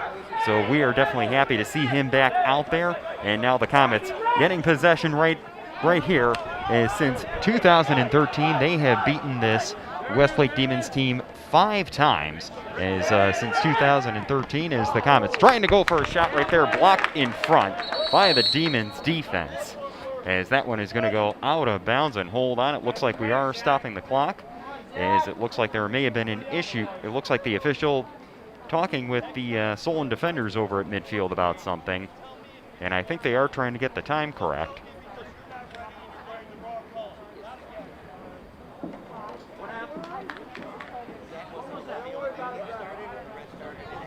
Well, the clock is going to continue to run as they did not stop the time. As it looks like Ryan Funderburg, number 3, the defender, very talented with the throw-in, so keep an eye out for this one. This is going to be an opportunity for the Comets to strike first. As the Solon team, 11 seniors, 9 juniors on this particular squad. They are on a roll as Funderburg sends that one in, headed in, just wide of the net. Just a little too high on that one. As you can see, Eric Nwafu over inside, and it looks like it's going to be another corner kick, or it's going to be a corner kick for Solon, is Noah Yonke, who actually has the distinction of playing for both Solon football and Solon soccer in the same day. He's going to go to the corner, as Yonke currently sitting with 4 goals on the season, and here we go. It's going to go up into the box as Nwafu trying to go for it, still loose, booted out of the box by the Demons, as the Demons defense taking care of that one. And now controlled ahead by Justin Scheffler, as he's going to pass that one off to his teammate Bashir Al-Ramahi. Bashir Al-Ramahi, one of the team leaders in goals with 5 goals this season, as that one's going to go out of bounds. So it's going to be a throw-in for the Demons, and here we go. As this Comets team, mentioned before, pretty good homestand, as they had 5 home games in a row. They won all 5 matchups. And then earlier this week as well, went on the road against a very tough Copley team. Ended up pulling out a victory there. So that was definitely very, very exciting, for this Comets team. As this Comets, and keep in mind the Comets, no scrimmages to begin the preseason, is Baldwin. He's going to boot that one way downfield, as the Comets offense is trying to get reset here. And some of the goals for this Solon team against Westlake, they always want to come out strong. They need some high intensity. The key for them is going to be the composure with the ball and controlling the game at midfield, as this Westlake team, with the steal right there, trying to get control and trying to get, possession. As mentioned before, this Westlake team, 4-2 overall. They only had 4 days of practice before starting games earlier this year. And not only did they have a short amount of time to practice, but Doug Coons took over technically in April. That's when he was approved to be the next head coach for this Westlake Demons team. 18-year assistant. Emailing him earlier this week, he said that he was very pleased with how his players have handled and adjusted to the unique season. And he was telling me about how all the seniors have stepped up. They've been able to provide leadership to the team when the season was uncertain. And he mentioned how this team started off losing 2 games, but they ended up winning, after that. So, overall, very impressive resume for Doug Coons. 18 years as an assistant coach for this Westlake team. And he was a member of the staff when the team went to the OHSAA state semifinals a few years back. 2004 Greater Cleveland Assistant Coach of the Year. Also has coached freshman boys basketball over at Westlake, so pretty good resume. Serves as an intervention specialist for the district, as that one is going to go out of bounds, so that should be a goal kick for the Demons. As Leo Zanotti getting the call in net for the Demons, currently with 6 shutouts this season.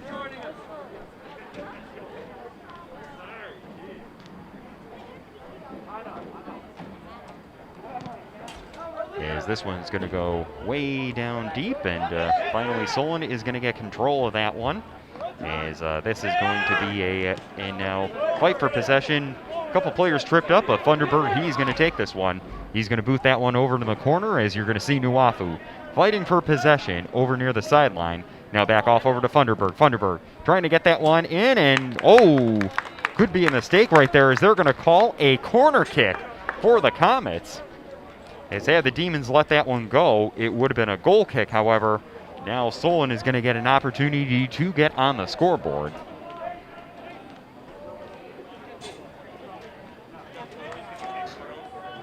As you can see, number 9 right there on your screen, Andrew Mesmer, who actually scored a goal against Westlake almost 1 year to the day. As the ball is in the box, still loose, taken right there by the goalkeeper, Zanotti. As Zanotti, you can see right there, pretty good poise, was able to bring that one down. As that one is going to be booted up way overhead, and fight for possession at midfield. As you can see, Brandon Silverstein gets that one off over to Thunderbird. As this Demons team, pretty long history with playing this Solon Comets team. As since 2013, Solon is 5-1-1. You know, against you get this Westlake team. The last time Westlake won was back during Zach Baldwin's freshman year, as it was a 3-2 victory for the Demons that particular time around. So almost 4 years ago was the last time this Westlake team took down Solon.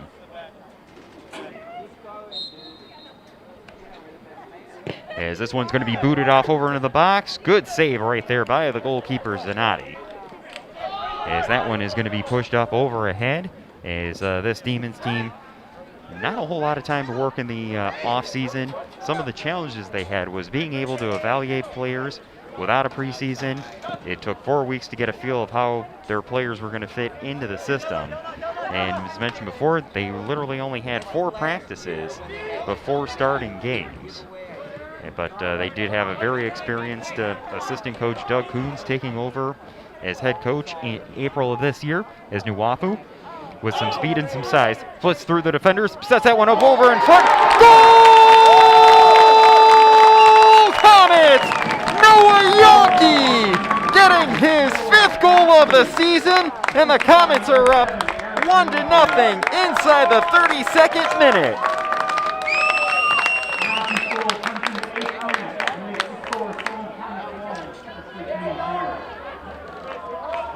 Give the assist to Eric Nuafu, as Noah Yonke getting the Comets on the scoreboard very early on, with 32 minutes left to go here in this first half of soccer action here at Solon Stewart Field.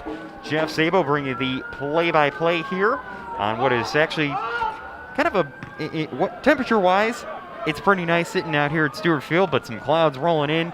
Might have some rain and some thunderstorms later on, which could make for some interesting conversation points later on, but we'll just have to wait and see what happens there.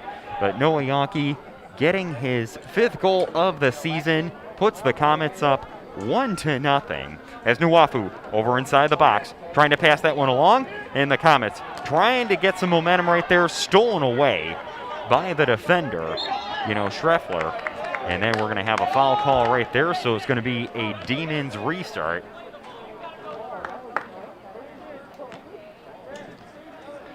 As Lucas Sanchez, the junior, he's getting ready to boot this one off.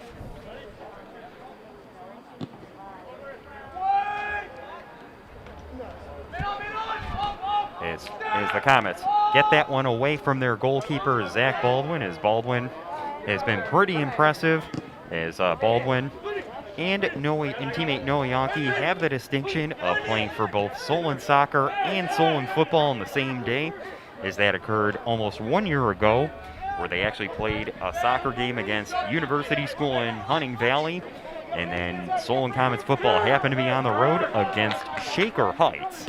As that was an afternoon game over in Shaker, so they were able to hop in the car, put on the pads, and they both booted extra points and field goals for Solon Comets football on the gridiron later on that day. So both of them have that unique distinction of being able to play for both teams in one day.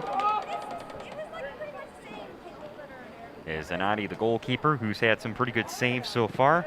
He's going to send that one off over his teammate, Alex Babinski. Is that one trying to be booted off overhead is Yonke. Trying to push that one up overhead. Comets should be onside. And now the Comets, with the pressure, trying to get that one inside the box. Almost a slip up right there. Is Solon up 1-0 thanks to the goal by Noah Yonke inside the 32nd minute. Wafu was with the assist. Good shot right there. Just misses right there. As you can see, number 4 on your screen, Eric Mesmer. You know, with the shot right there, coming very, very close. Zanati safely is going to get that one off over to Babinski. And now sent off over ahead. And the Comets trying to control this one over at midfield. Is no foul call on the play. Comets trying to get back on defense. And now pushed off over ahead. Trying to split through the defense right there. Finally booted out of the box.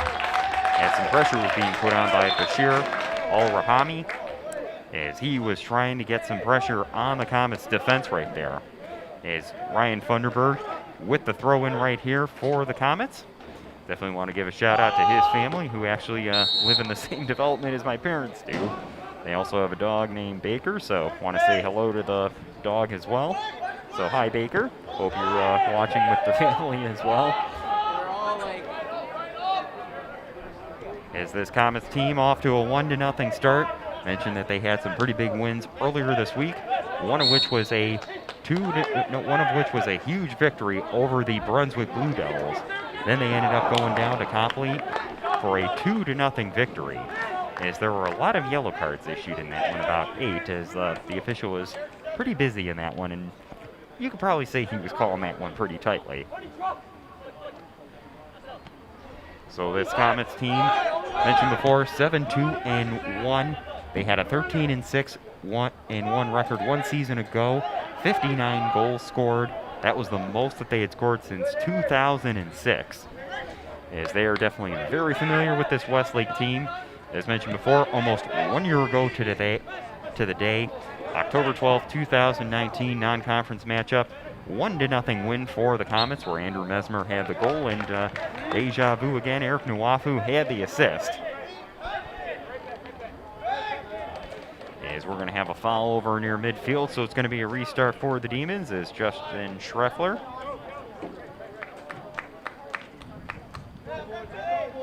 is going to be booting this one off.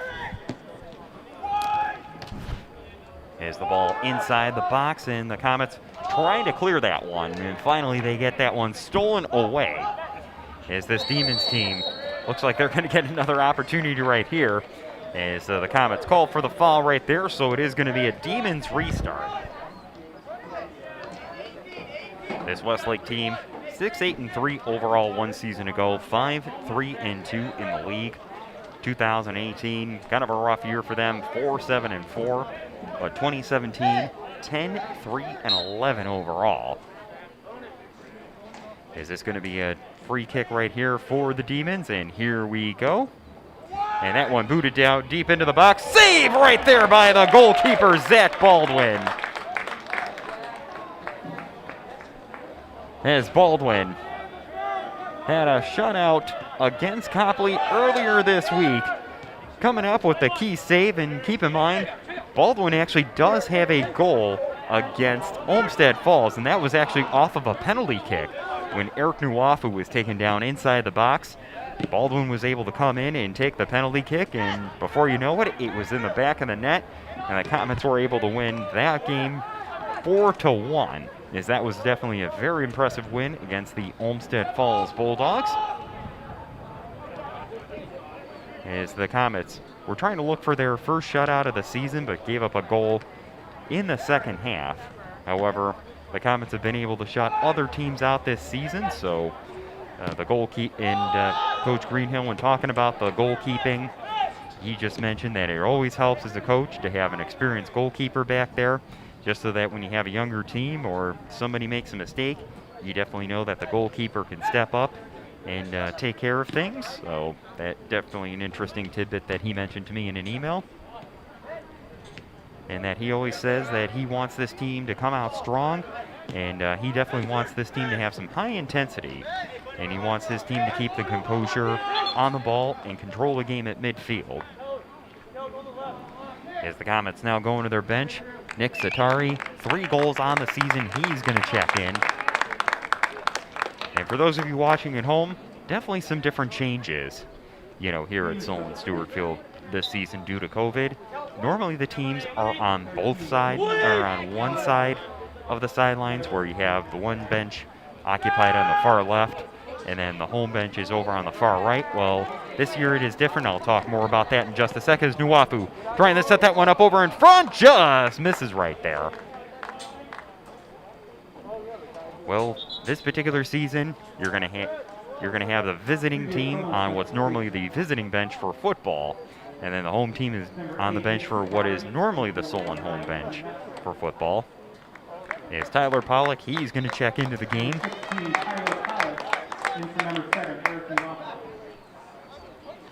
As Nuwafu, who was kind of questionable, for going into tonight's game due to an ankle injury. He actually is going to come out for a little bit, but either way, it was time well spent, as he had an assist on Noah Yonke's goal, inside the 32nd minute. And keep in mind, for those of you watching at home, the way that the time works for high school soccer is very different from what you see in an MLS match or a World Cup or an international match. Once that time hits 0, they are done. You don't get the stoppage time like you see either in the MLS or some of the other international matches or a World Cup match. Once that time hits 0, it is done. And then you can sub in players in and out as many times as possible. Unlike the MLS or the international rules, once a player is taken out of the game, that player is done for the rest of the game. As it looks like it is going to be a throw-in for the Comets, and here comes Ryan Funderburg.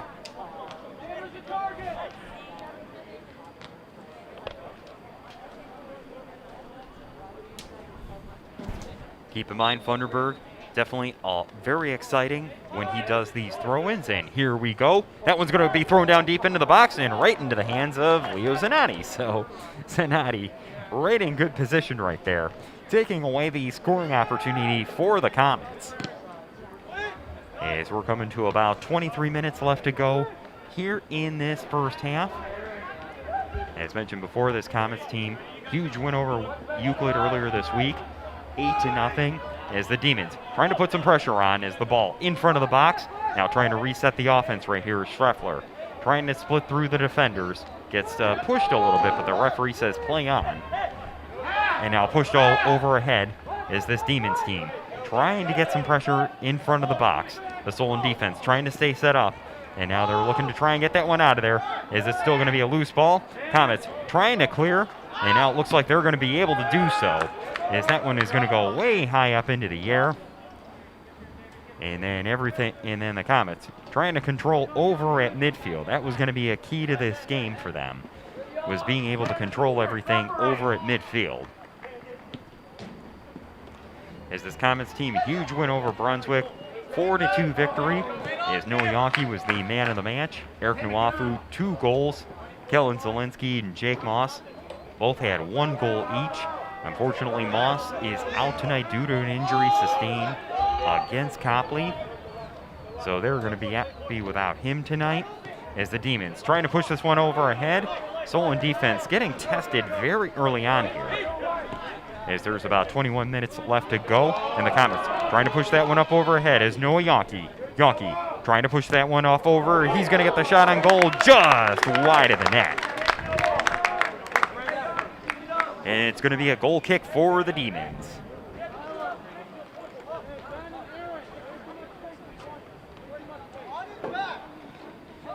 Talking with Noah Yonke last year, prior to a football game, just mentioned how it's fun for you know, it was fun being one of the place kickers for the football team, but really, ooh, huge collision over near the Solon sideline. Everybody gets up and everybody is okay. Good boy, good But boy. really talking about how his passion is for soccer is Ben Moss looking to take it for the Comets on the restart as the foul was against the Demons. It's Moss. He's going to send that one down deep into the box, headed away by one of the Westlake players, still alive and goes just wide of the net. So it is going to be another goal kick for the Demons. As Leo Zanotti very busy early on in this first half.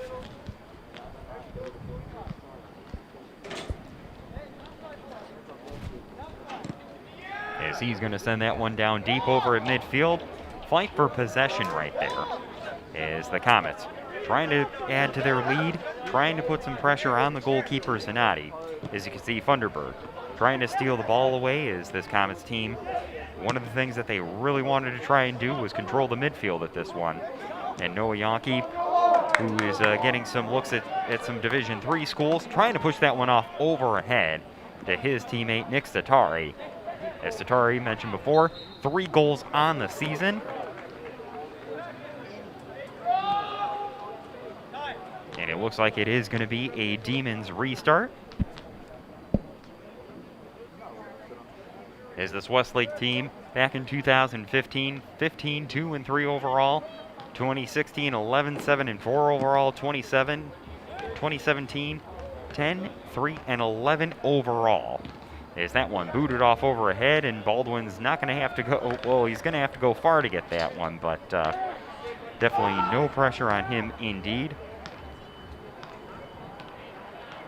As the Solon team definitely playing very strong as of late, definitely playing very impressive.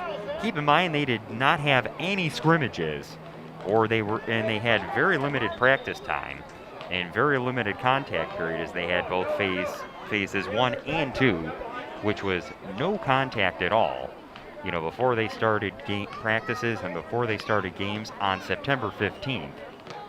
As there were a lot of questions as to whether or not there was going to be a season. Then it was originally decided that Solon was going to wait until the first grading period was over before doing extracurriculars. Well, that ended up being reversed end of August, and before you know it, September 15th, the contact sports were back playing games that particular week. So here we are. As the Demons, they've gotten away with one right there as they're going to try and push that one up over ahead.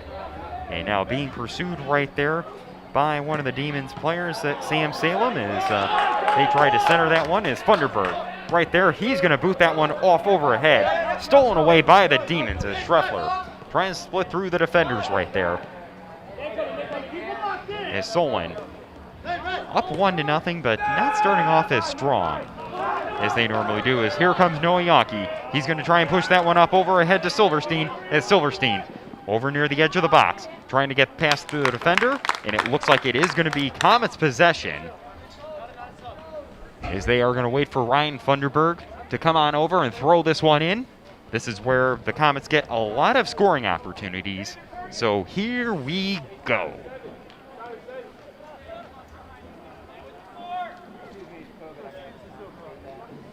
And I definitely want to thank Tammy Strom for some information she provided to me earlier on, and also Chris Baldwin as well. As the throw-in is going to go into the box, headed away by the Demons defense. As Funderburg, he's going to go do that one over on the near sideline, and he's going to get another throw-in as well. And let's see, it looks like he's going to wait for his team to reset. As you can see, a lot more of the blue jerseys getting closer to the box, and here we go. It's going to be a throw-in. That one's headed up over ahead. Zanotti with the save. As the Comets, 2 scoring opportunities right there. As I believe Zanotti should have about 6 or 7 saves already tonight, as it is definitely a very unusually warm night here in October at Solon Stewart Field. And, well, it's also becoming a rainy night at Solon Stewart Field, as it looks like some precipitation is coming down. And there you have it, the Demons score, as it looks like it's going to be Sam Salem with a goal, getting the Demons on the scoreboard. with 16 minutes and 24 seconds left here in this first half. So Sam Salem getting the Demons on the board inside the 16th minute, and it is a 1-1 score. As it looks like the precipitation is coming down a little bit here at Solon Stewart Field, looking to add to the atmosphere for this non-conference matchup.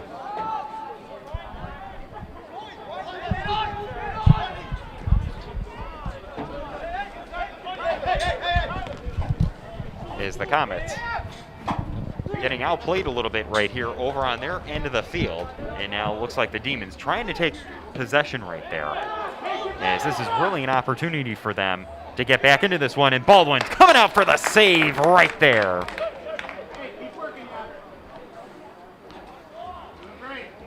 Right before the Demons scored, you started to see the umbrellas come out here at Solon Stewart Field. Now it looks like some of them are being put away as there are thunderstorms and light rain in the forecast for this evening. So I don't think the umbrellas are quite done yet, as we have about 15 minutes left to go here in this first half.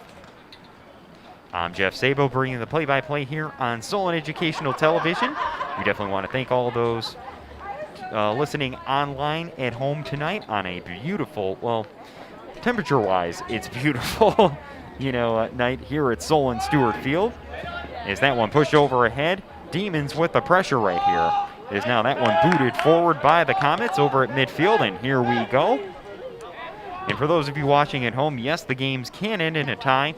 With this being a regular season game, they don't do overtime or extra time, as they will end this one in a tie if needed. And now Yonke. He's going to take this one, trying to find one of his teammates, trying to push that one up overhead, stolen away by the Demons. As keep in mind, Eric Nwafu probably going to be playing limited minutes tonight, as he is going to be checking back in soon. As Baldwin, the goalkeeper, looking to find an open teammate downfield. And the Comets are without Jake Moss, who was injured during the Copley game. As the Comets back on October 8th, 2-0 win against Copley, as Jake Moss and Xander Morales, both had goals for the Comets in that one.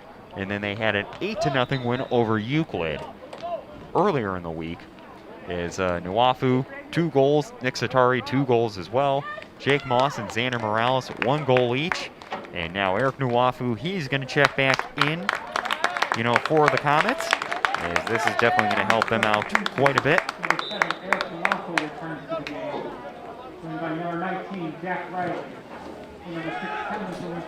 And now Jack Riley, he's going to check back into the game, wearing number 19.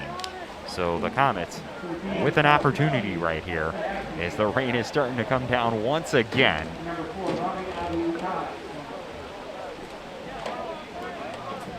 As they will continue to play as long as there is no light, as the Comets looking to get a direct kick right here, as they are going to get the restart, and it looks like Noah Yonke is getting ready to set this one up.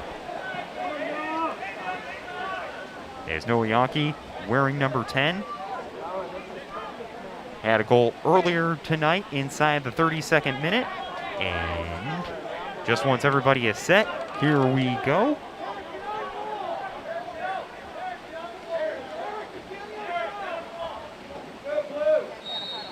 As Yonke boots that one up overhead, and actually way too high. It actually went through the football goalposts instead of in between the posts for the soccer net. So a little too high on that one. As it's going to be a goal kick for the Demons, as we're just about ready. As we're about we're getting very close to the last 10 minutes of this first half. As this Comets team currently tied 1-1, and it looks like they're going to be able to get a restart here. As the rain is coming down once again at Solon Stewart Field, golf umbrellas are back out, so this should be an interesting atmosphere from here on out. As temperature-wise, it's nice, as this one's going to be sent down deep, as Zanatti comes up with a save right there. Only had to move a couple of feet just to be able to take that one.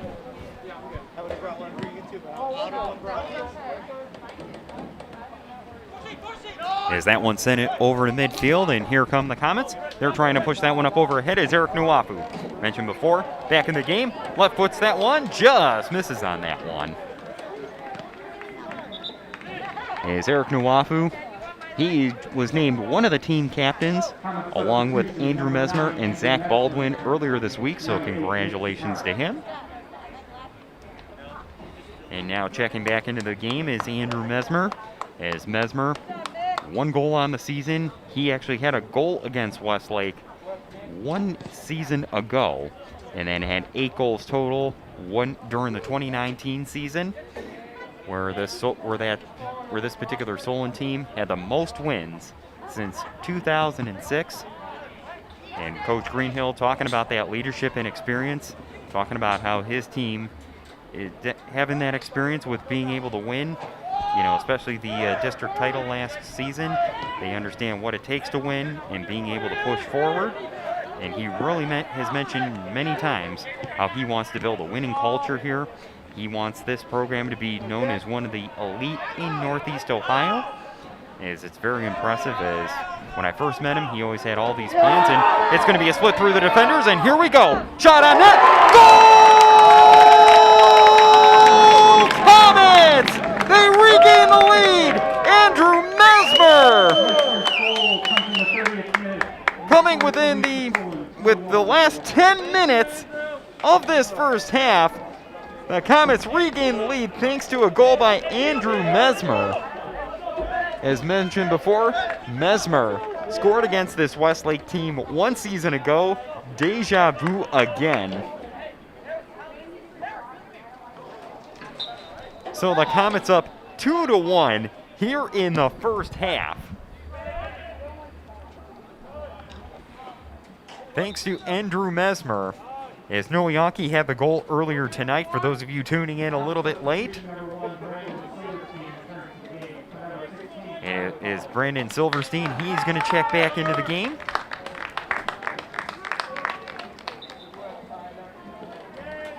As this Comets team struggling a little bit defensively at certain times, however, they managed to get the opportunity, and before you know it, they managed to beat the goaltender Zanotti for the second time tonight, and they are now up 2-1, regaining the lead, as they are now fighting for possession over at midfield, as Noe Yankee dishes that one off over to his teammate, Eric Mesmer, and now stolen away by the Demons, as Yankee trying to keep that one alive over at midfield, now trying to push that one up over ahead, as the Comets desperately trying to do what they can, to come out with the victory here tonight, against a Westlake team that not only has a new head coach this season, but they only had 4 practices before starting the regular season, just due to some of the delays and due to the uncertainties related to COVID.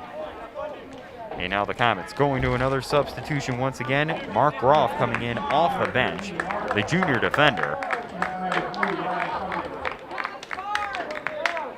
As Funderburg is going to get a chance to sit on the bench and rest a little bit. Is that one sent over ahead. And keep in mind, the game is pretty quick when you're playing on an artificial surface, as the Comets are definitely a much faster team when they play on an artificial surface versus the regular grass, as there aren't too many regular grass fields, around.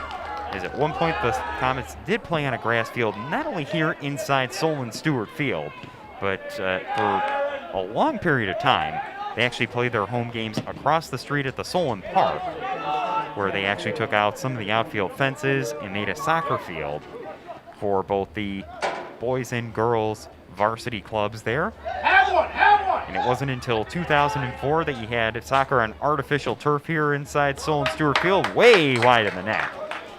As Justin Schreffler boots that one wide, and that's going to be a goal kick for the Comets. As Alex Rosen, he's going to check into the game for the first time for Solon.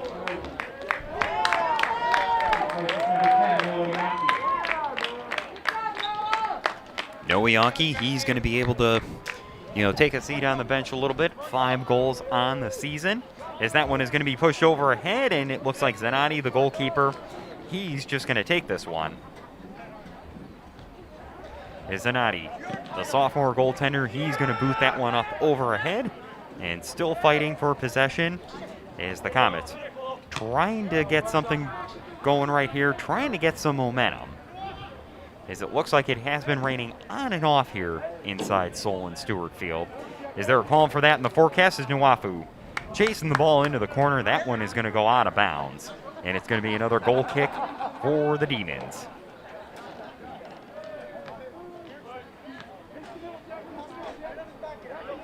And keep in mind, with this being field turf, it can probably get a little slippery at times. Just due to the precipitation. However, I have been in here where it's been raining sideways, and you notice some of the players slipping a little bit, but for the most part, the drainage is pretty good. As that one goes out of bounds, it's going to be a throw-in for the Comets. As that one is going to be thrown down deep. Nuafu trying to get possession right here. Comets' leading scorer, has an assist earlier tonight, as he had 2 goals earlier in the week against Euclid. As that one stolen away, and now finally booted up over at midfield. Demons fighting for possession right here. As this Comets team, a little bit on their heels defensively at certain times, however, still leading 2-1 here in this non-conference matchup. As this Comets team, they were able to get 5 home games in a row recently. However, they have had to play a lot of soccer in a short amount of time, just due to the number of games that have had to be scheduled in a short period of time due to the fact that they started the season September 15th.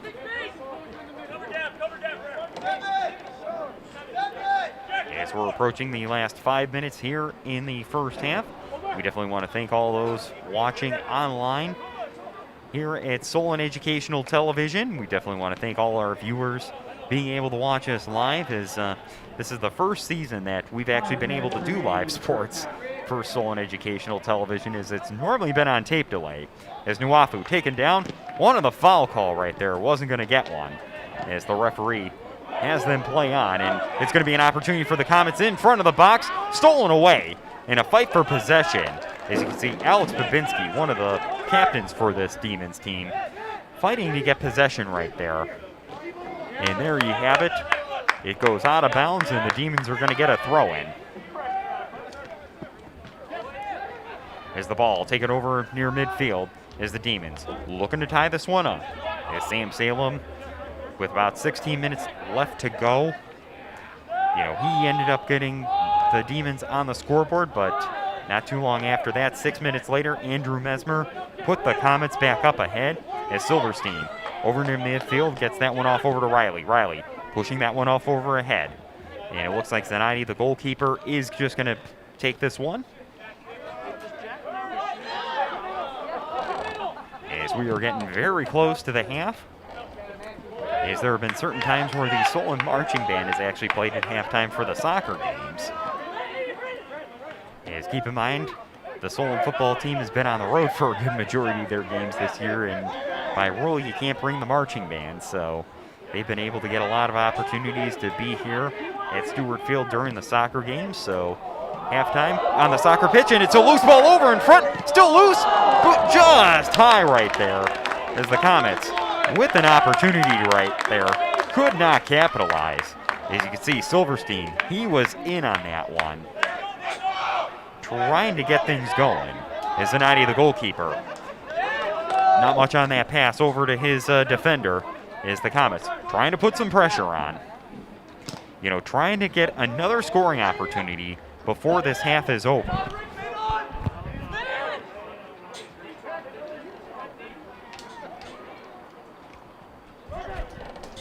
As this Solon team, mentioned before, very impressive week with some huge wins over Euclid, Copley, and Brunswick. Keep in mind, earlier this year, they also defeated Olmsted Falls, as they had a little bit of a slow start to the season, against Medina, one of the top teams in the state. However, keep in mind, they didn't really have a whole lot of time to practice before they were able to get going.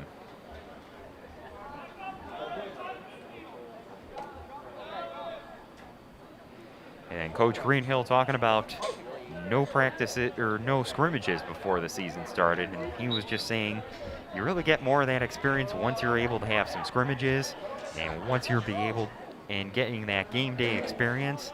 Well, just with the Comets starting late, they weren't able to do that as that one kicked off overhead. Still loose ball in the box as Zanatti, the goalkeeper. 2 minutes left. He's just going to take this one. As that one's going to be booted off overhead, as this is the final game in a long day of soccer here at Solon Stewart Field, as JV girls ended up beating, Brecksville Broadview Heights earlier today, and then Solon girls varsity ended up winning against Brecksville Broadview Heights today. Both of those games were 2-1 scores. Then Solon boys JV ended up winning the JV matchup prior to this one, so pretty good day for Solon soccer here at Stewart Field as Nuafu trying to push that one up over ahead is now Mark Croft. Coming off the bench, left foots that one off on the goalkeeper Zanatti, who comes up with the save. Is Leo Zanatti keeping his team in this one as we approach the final minute of soccer action here at Stewart Field. And it looks like it's going to be a foul right there. Referee calling that one over at midfield. Is Sam Salem, who has the goal for the Demons, slow to get up a little bit.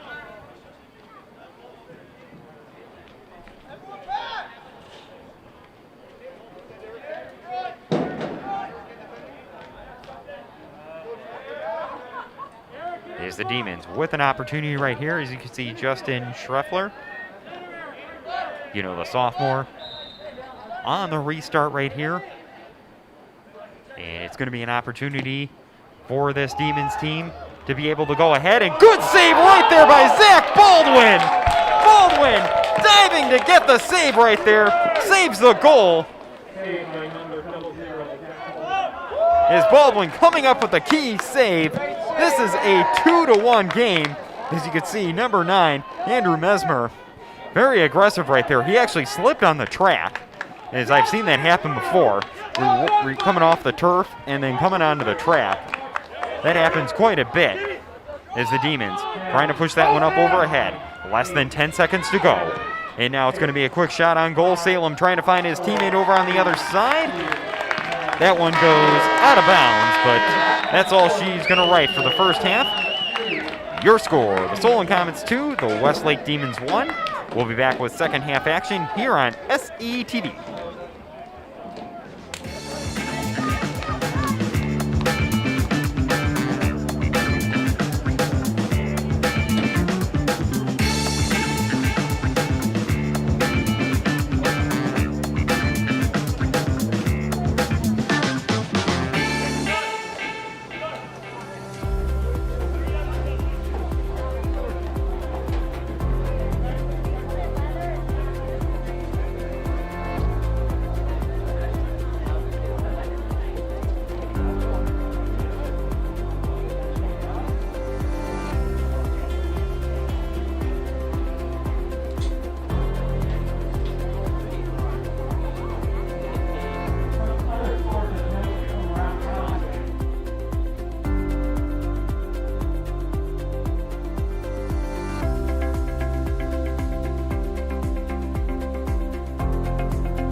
Welcome back to Solon Stewart Field. There you see it on the score.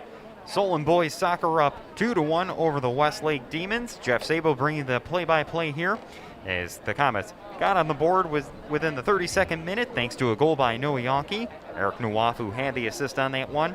Inside the 16th minute, Sam Salem got the Demons on the scoreboard, beating the goalkeeper Zach Baldwin. However, Comets 6 minutes later inside the 10th minute, Andrew Mesmer finds the back of the net, and there you have it, a 2-1 score. As the Demons had an opportunity to tie this one later on in the first half. However, Zach Baldwin coming up with a huge save that really was the difference maker. And really, that ball looked like it was going in from where I was standing. However, Baldwin coming up with a save, and as a result, it is a 2-1 Comets lead as we're getting ready to begin the second half here at Solon Stewart Field. Kind of a warm night, kind of in like the high 60s, low 70s. The rain has been coming down on and off, kind of like a light rain. The thunderstorms might be coming in after the game, but either way, you know, it's a nice temperature for a soccer game, just a little bit on the wet side, as the umbrellas have been coming out on and off throughout the evening. As you can see, head coach Ryan Greenhill right there, very happy with what his team has been able to do. Very impressive what Greenhill has done in such a short amount of time. His goal was to build this program into one of the most elite programs in Northeast Ohio, and he had goals, you know, for his team each and every season. And as a head coach, he's been able to achieve that each and every goal that he's put out for his team. And this season, mentioned before, this Comets team didn't start playing games till September 15th. Is they actually didn't really get the go-ahead, you know, to actually start the season until it was about until late August. Then they had to go through phases 1 and 2, where it was a no-contact period.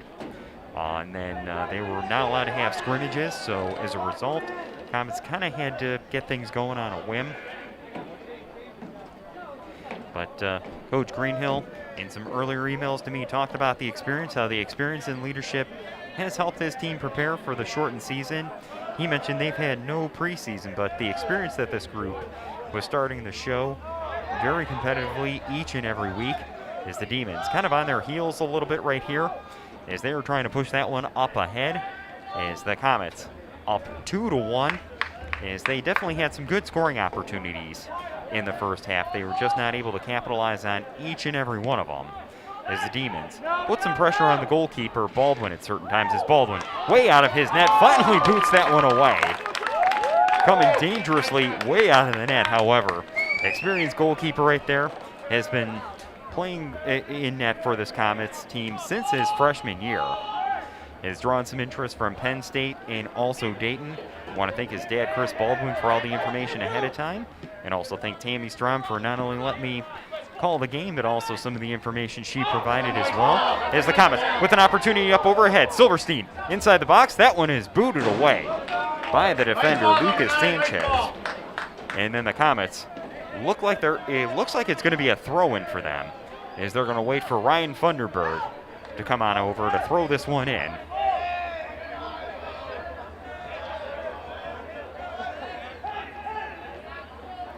As Funderburg can really create some opportunities for the Comets with the way that he can throw these in. And here we go, is number 3. Throws that one deep into the box. Who's over in front? Somebody was over on the other side. And it's going to be a goal kick for the Demons. I was waiting to see what the referee would signal there, if it was going to be a corner kick for the Comets, but he mentioned somebody from Solon touched that, so it is a goal kick for the goalkeeper, Zanotti. Zanotti made some impressive saves, had about 8 or 9 of them in the first half, you know, but did let up a couple of goals. As the Comets still in the lead 2-1, as we have about 37 minutes left to go. And keep in mind that if Westlake ties this one, this game can end in a tie, as they're not going to do extra time or overtime with it being the regular season. As Mesmer trying to split through the defenders right there. Had a goal already earlier tonight. Gets that one stolen away. As this Comets team didn't quite get away with the foul right there as the whistle blows. And the Demons are going to get the restart.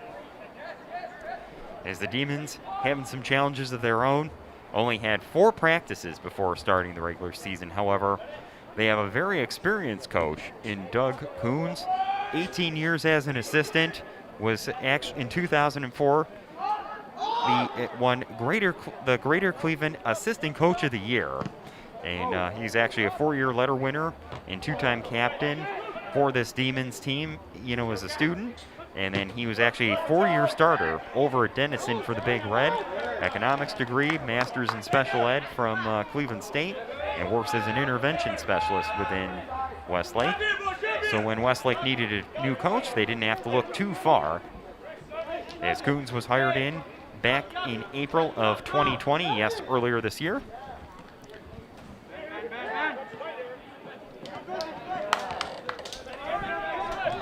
As it looks like the rain is letting up a little bit, as the Comets trying to take control of that one, as Moss trying to push that one up over ahead, as the foul is going to cause the restart.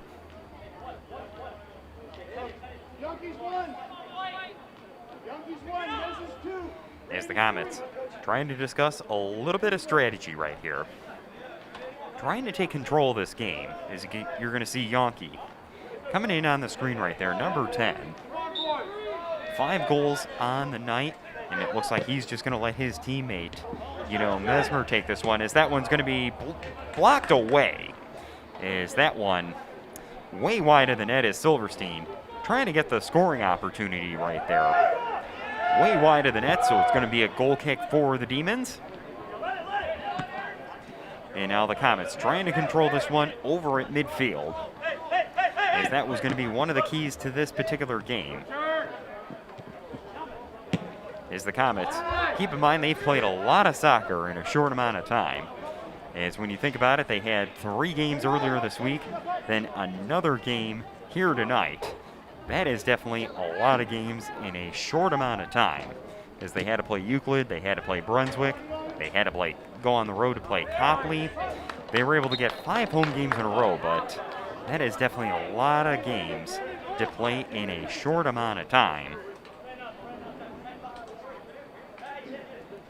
And we definitely want to thank all those watching live here tonight on Solon Educational Television. Definitely watching the live stream over the internet. And that one's going to be booted down deep into the box. Zanotti out of position right there. The Comets trying to keep possession of that one. And it looks like it is going to be a throw-in for the Comets. Is Yonke waiting for his teammate Ryan Funderburg to come on over to throw this one in. Is Funderburg waiting for the offense to get set up in front of the net. Nuwafu over on the near post. As that one is up high. That one is still in the box. Still loose. And the Comets trying to get that one in. Still loose over in the box. And now that one taken by the goalkeeper, Zanotti, as he's just going to throw that one way down the field. And I have to say, smart move right there. As he looked up and all he saw were blue shirts. You definitely know with the way that this Comets team can put the ball in the net. Definitely want to get that ball out of the box as quickly as possible. And now the Demons down deep inside Solon territory. As that one is going to go out of bounds, and it's going to be a goal kick for Zach Baldwin. We're in double zero, as Baldwin has a goal already this season off of a penalty kick, which was against the Olmsted Falls game. And a foul occurring over on the far sideline. And it should be a Solon Comets restart.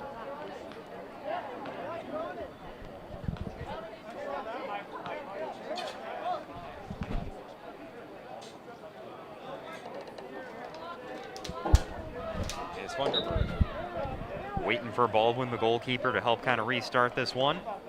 As this one is going to be booted way down deep to the field, as Nuwafu in pursuit of it. Only has one defender to beat. He's trying to get that one into the box, and let's see where it's going to go. And it's going to looks like it's going to be a corner kick for the Comets. Is Nuwafu immediately signaling, for the corner, and it looks like he's limping a little bit. Keep in mind it was questionable as to whether or not he was going to play, due to that injury. However, he is out there as the Comets put that one in, and hold on, it looked like it was an offside as I believe the official in the middle blew the whistle, which must mean that the official over on the near side put up the flag. So a tough break for the Comets right there, trying to increase their lead. Is now Mesmer. Gets that one off over to Nuafu. Nuafu turns, trying to get past the defender. As Nuafu puts that one down deep in front of the box, blocked away. And now Eric Mesmer getting that one off over to Silverstein. Is Silverstein over on the far sideline, boots that one into the box. Loose ball. Comets trying to fight for possession of that one, as that one's going to go out, and it's going to be a Westlake throw-in.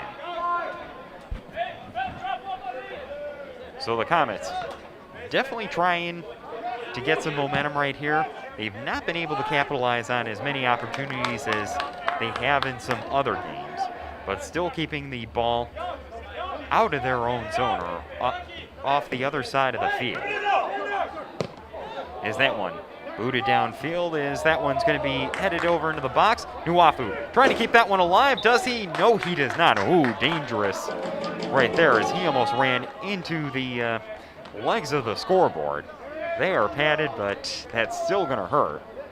And keep in mind, Nuafu was questionable for this one due to an ankle injury. It was originally reported he wasn't going to play, but he's out there, and he actually has an assist already,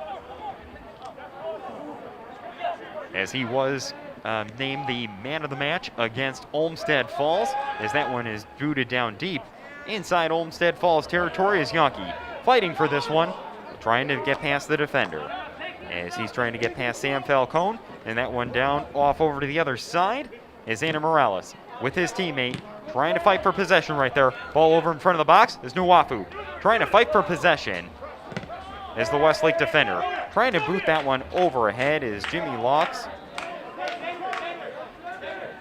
Manages, to boot that one off Nuafu.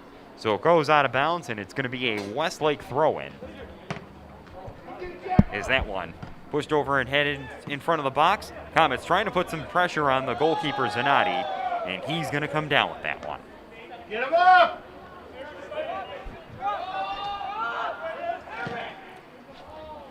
This Comets team also coming off a crosstown victory against Twinsburg, as that was one that was supposed to be played earlier on this season. However, that one had to be rescheduled just due to the Solon starting the season late. Comets ended up winning that one 4-0, as that was definitely an impressive Thursday night showdown between the two crosstown rivals, as that one pushed down deep overhead, headed off overhead, as it's going to be taken by Mesmer. Mesmer trying to keep it alive, but that one is going to go out of bounds. And it looks like Westlake is going to be going to their bench. Is number 15, Ryan Forsheet. He is going to be coming into the game.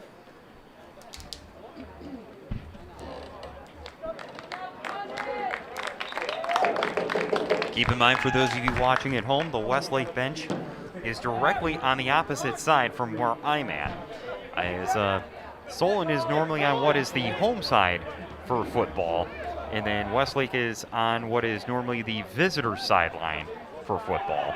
As up until this year, both teams actually shared the same sideline. It would come on and off in the same area. However, due to the COVID rules, it was decided to separate the two sidelines, as that one is going to go out of bounds, and it looks like it's going to be a Comets throw-in. As Funderburg is on the bench, so it looks like Brandon Silverstein is going to throw this one in. He's going to throw that one deep into the box, and that one's still alive, as Silverstein looks like he's just going to watch that one go out of bounds. Smart move, as he's going to wait for his teammates to restart.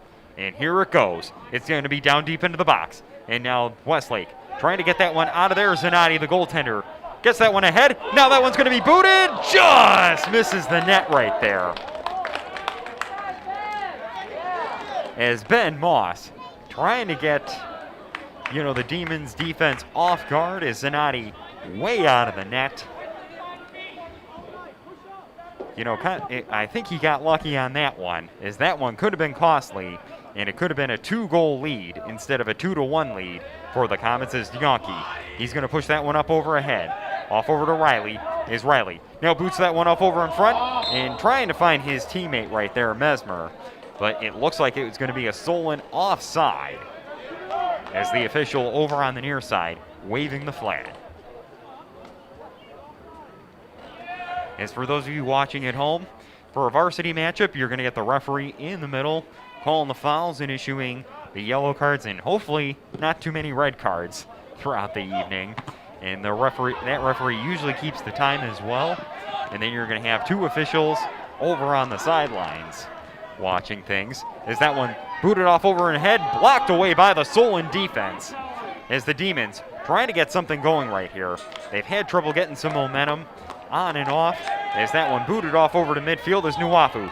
Now he's going to try to get that one off over to the sideline. Here comes Riley. Riley waiting for the Solon offense to reset. Waiting for everybody to come overhead. Left puts that one into the box. Cannot connect with Mesmer over in front. And it's going to be a goal kick for the Demons. That one was close. We would have had goal number 3 for the Comets right there had that one connected. As we have about 25 minutes left here at Solon Stewart Field, Jeff Sabo bringing you the play-by-play here on SETV Online. As keep in mind, out of all the years this channel has been around, I believe since 1990, where it started off as a cable channel thanks to the Mr. Great Tom Schubert, definitely a mentor and great friend of mine. This is the first time we've actually been able to go live with sports, and that's due to COVID, but you probably have heard that story already before. As Yankee boots that one up overhead, blocked away by the Demons defense. 25 minutes left to go as that one is booted off overhead. And now Eric Mesmer trying to get things going is Yankee. Taking that one up overhead is Yankee, one of the best midfielders that this Solon team has had in recent years, can really help control the field for this Comets team. As the Solon team, they've had to play a lot of soccer in a short amount of time. Just within a 6-day span, this is their 4th game. As they actually recently had to go on the road against Copley as Nuafu trying to pursue that one. I think he may have slipped right there, as it has been raining on and off throughout the evening. Keep in mind, it does make the field a little bit slippery, and it also makes the track slippery as well. Sometimes the players slip coming on and off of it. Is Silverstein looking to throw this one in for the Comets? As it looks like he's trying to find Nuafu. Loose ball over on the other side. Comets trying to capitalize on this one. And Yankee left foots that one into the box, booted out by the Demons defense. And I think there was a handball called right there. And yes, the official all over that one. Is Eric Mesmer the guilty party on that one, and it's going to give a Demons restart to them.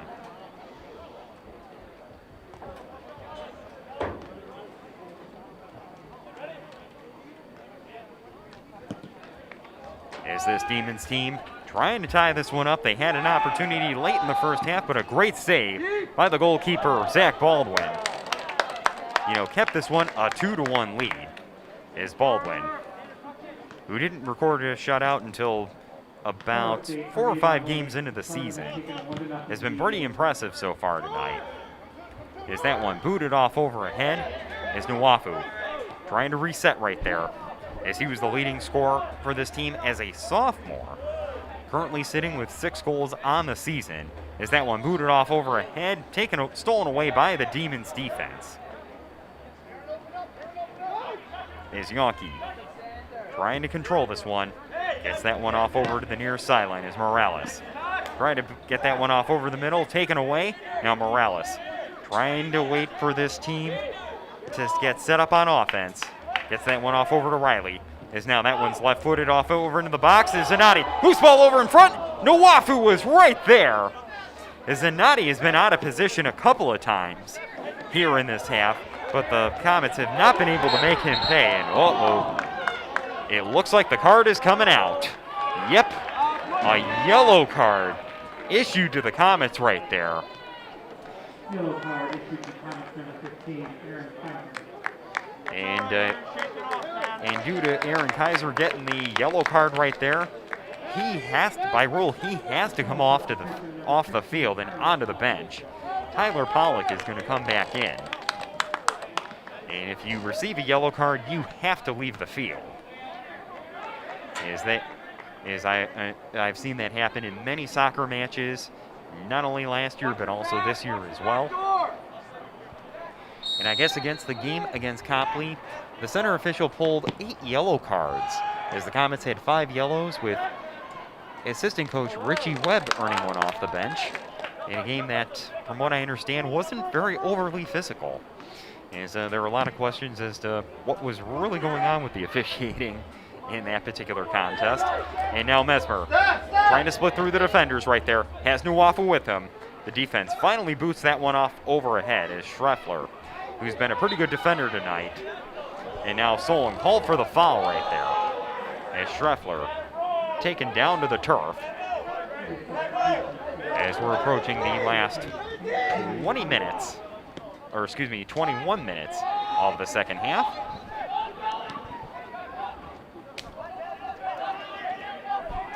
Is the Solon team trying to improve their record, trying to get their 8th win of the season.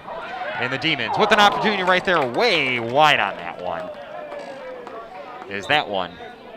Looks like it, I thought, went all the way down, almost out of the stadium. Substitution number 8, Nick Satari, replaces number 9. And now Nick Satari coming back into the game.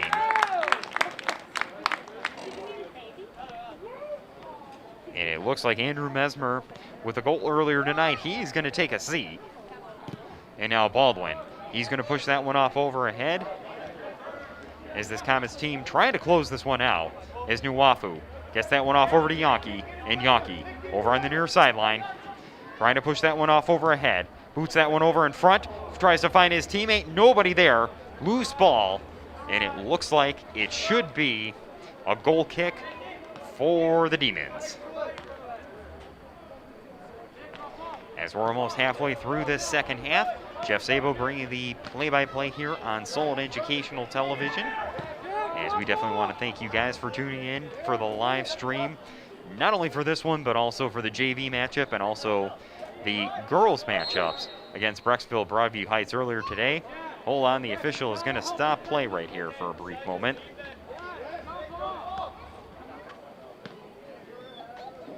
Keep in mind, the official won't stop the clock unless he is issuing a card or there is a severe player injury.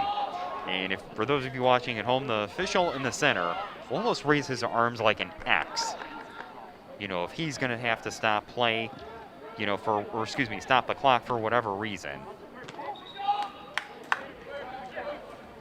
And it looks like the Demons are going to go to their bench once again, as it looks like number 14, Jimmy Locks, he's the sophomore, he's going to check back into this one. As this Demons team, they have not defeated this Solon team since 2017. It was a 3-2 win for Westlake. As that one booted off overhead, Eric Nuwafu trying to find his teammate right there. Still up and still trying to get this offense going. As the Comets trying to send that one down deep. And now booted off over towards the box, and it looks like Zanatti, the goalkeeper, he's just going to go and pick this one up.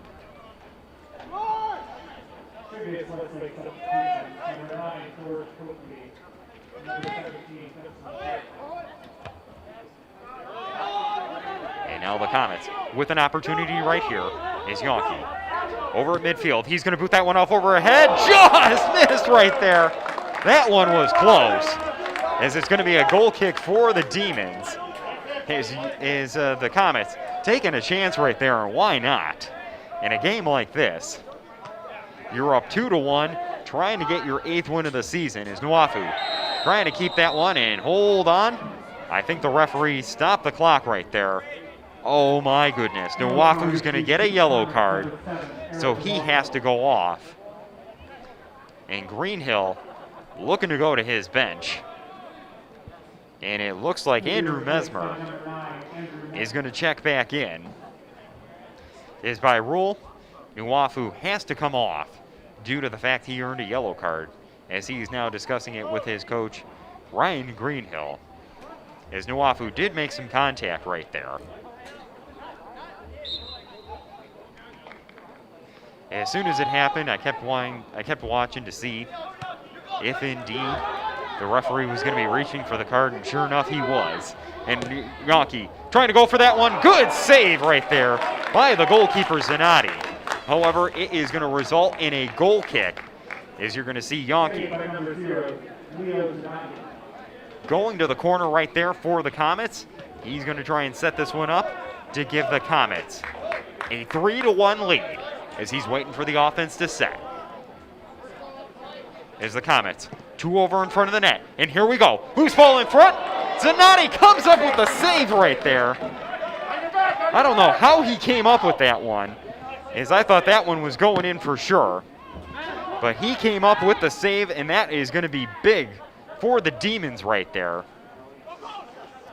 As Zanotti should be in double-digit saves so far here tonight,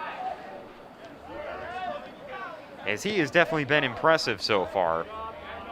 You know, the sophomore getting the job done, as this Demons team didn't really have a whole lot of time to evaluate players due to almost no preseason, and it really took them about 4 weeks to get the feel of how their players were going to fit into the system. Only had 4 practices before starting games, and it was very questionable as to whether or not there was going to be a season, as that one is going to be pushed over ahead. Some contact made, no call on the play. Is now Silverstein trying to get the Comets going right here. Is now it's going to be pushed off over ahead as the Comets with Yonke. He's going to push that one off over ahead, and now that one booted away by the Demons defense, and that one goes down the field. As it looks like it should be a throw-in for the Comets on what has actually been a warm but inconsistent rainy night here inside Solon Stewart Field. Jeff Sabo bringing the play-by-play here is the Solon Comets leading the Westlake Demons 2-1. And that one left-footed ahead, way wide of the mark. As it's going to be a goal kick for the goalkeeper, Zach Baldwin.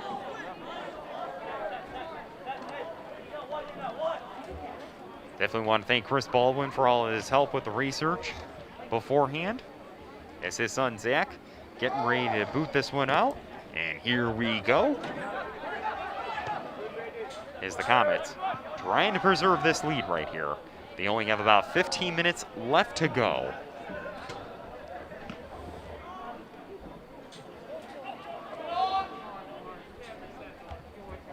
As these two teams definitely no strangers to one another. As since 2013, Solon is 5-1-1 against Westlake, but tie coming in 2013 where neither team scored a goal, a 0-0 tie. 2014, Solon won 4-0. 2015, Solon won 2-0. 2016, 5-1 win for the Comets. 2017, 3-2 win for Westlake. 2018, 2-1 win for Solon, and then 1 year ago, 1-0 win for the Comets. And now it's going to be taken off overhead. Was he in bounds? And it looks like the referee's going to let him play on. Booted overhead. Goal! Comets! The Comets make it 3-1. Ben Moss finds the back of the net, and the Comets are up 3-1.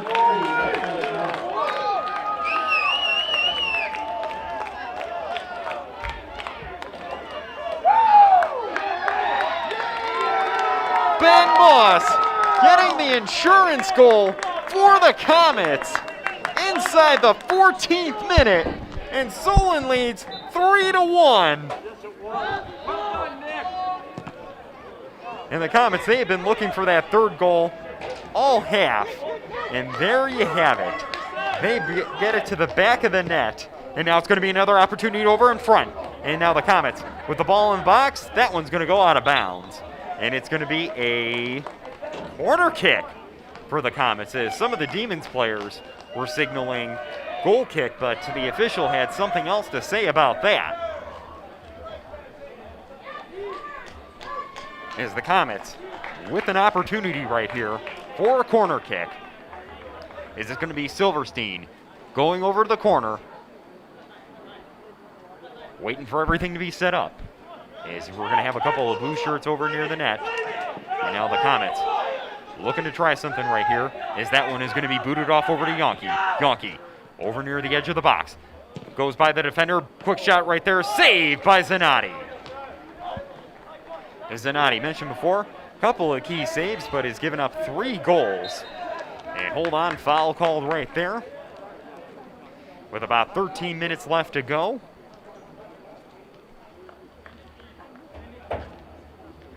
And it looks like the Comets are going to be going to their bench soon, as Alex Rosen is going to be checking in with 13 Mark Groff. Both players had some time on the field in the first half. As that one booted down deep, and the Comets trying to keep that one out of the box and away from the goalkeeper, Baldwin. As Schreffler, 5 goals on the season, getting that one off over to his teammate, booted into the box, and it looks like it was offsides, as the Demons didn't necessarily like the call. But it is a break for the Comets, as the official over on the far side waving the flag. And there you have it. It's an offsides call. And for those of you watching at home, it is a continuous clock, very similar to what you see at some of the other levels for soccer. However, they don't do the stoppage time like you see, and the official will stop the clock at certain times, either for injuries, to issue yellow or red cards, or in some cases if he's trying to restore order or restore control, he will stop the clock. And it looks like that one's booted out of bounds, and it should be a throw-in for what, oh actually, let's see, is it going to be, yeah, it looks like it's going to be a throw-in. I wasn't quite sure if it went beyond the goal line or not. And it looks like the Demons trying to get back on the scoreboard again. Is this going to be a quick throw into the box? The Comets boot that one out. It is now Solon trying to get back possession right here. And they're trying to push that one up over ahead on what has been a drizzly night here at Solon Stewart Field. And now that one going off over to the far sideline is Riley trying to push that one up over ahead. Now left foots that one into the box. A couple of players over in front. Zanotti batted that one away and now cleared out of the box by the Demons. As there was a fight for possession over near midfield. Referee calling the foul right there, so it's going to be a Demons restart.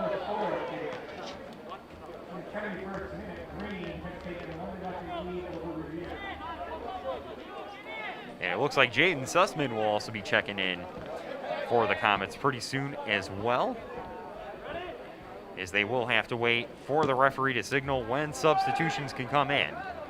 And keep in mind, in high school soccer, you're allowed to sub in and out as many times as possible, whereas at other levels, once you take the player out of the game, that player is done for the evening. And now Mesmer trying to split through the defender right here.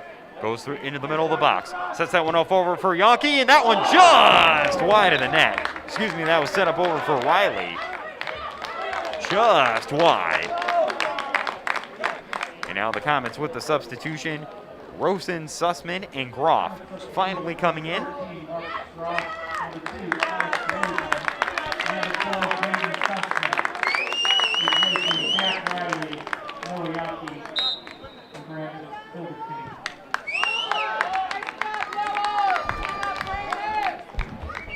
So as we're approaching the final 10 minutes of this second half, Solon trying to preserve their 3-1 lead. However, Westlake not going away easily. As that one pushed over ahead as Morales was in pursuit of that one. There was some contact away from the play as Epspin Atkins trying to make some contact and hold on. And it looks like the official is going to stop the clock, as it looks like a Solon player is down. And now the official discussing something with the players on the field.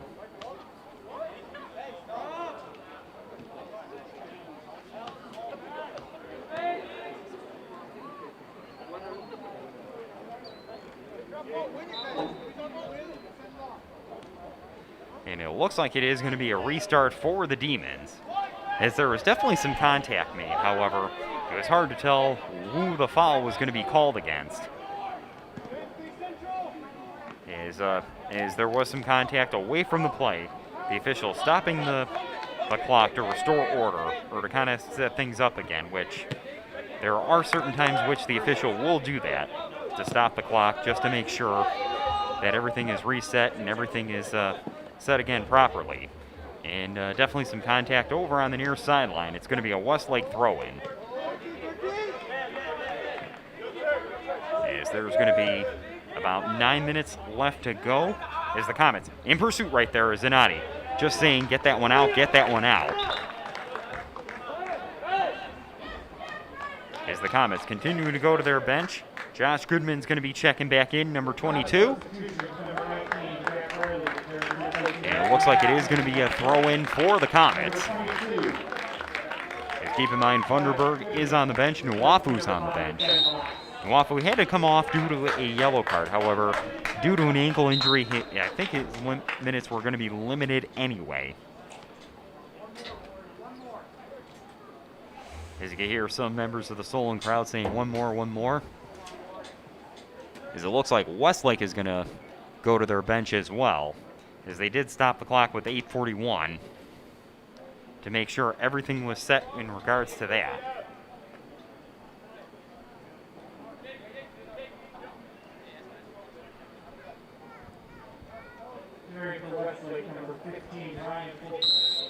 And it looks like Ryan Forshee is going to come into the game. That one thrown into the box as the Comets with possession. Morales over in front. Save there by Zanatti. Loose ball over inside the box. Is that one headed off over ahead. Now finally booted away as the Comets trying to take advantage right here. Trying to do whatever they can to preserve the lead. Maybe get another goal before this one is done. As there is about 8 minutes left is Riley. He's going to steal this one. He's going to take this one over on the near sideline. Still trying to get that one into the box, and it's going to be a goal kick for the Demons. I wasn't quite sure if it went out of bounds right there on Westlake, but the official signaling to the goalkeeper that it is a goal kick.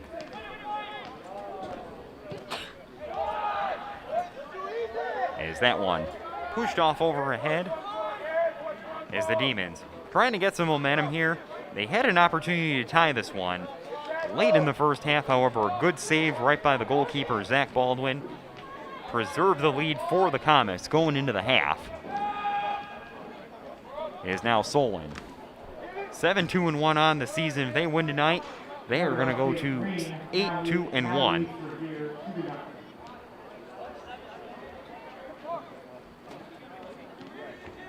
As this Comets team really relying a lot on their experience this season with 11 seniors, 9 juniors. It's definitely a team that understands what winning takes and what winning is all about. And Coach Greenhill very pleased with what his team has been able to do in a short amount of time, as they did not have any scrimmages. He mentioned before that this team really gets a lot of help from their leadership and their experience. And he mentioned that nothing replaces real game experience, even if it's a scrimmage. And with all the games that they've had play in a short amount of time, that has really been, really been helpful for the Comets to be able to get that many games in and be able to get the experience. As the Comets pursuing that one, booted out over on the near sideline. So it's going to be a throw-in for Solon once again.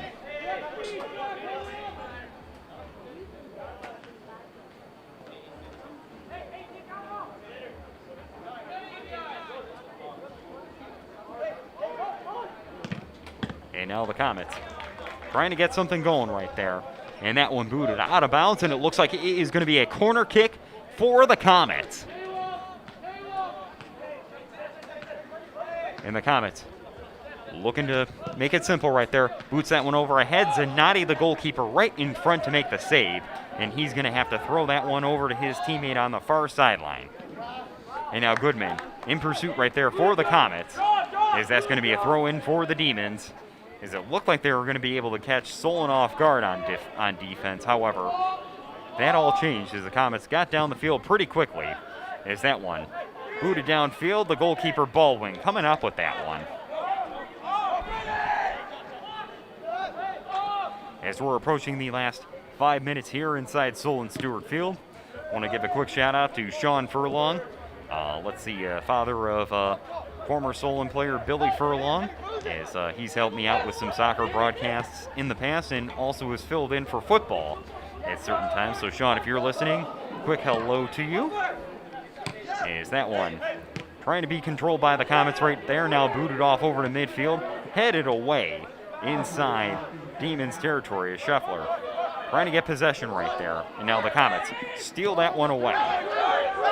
And now Rosen, trying to boot that one over ahead. Pretty clean game, not a whole lot of physicality to it, so to speak. But we have had 2 yellow cards. Is that one booted off over ahead? As we have less than 5 minutes to go. As this Comets team, very good week. Wins against Brunswick, Copley, and Euclid.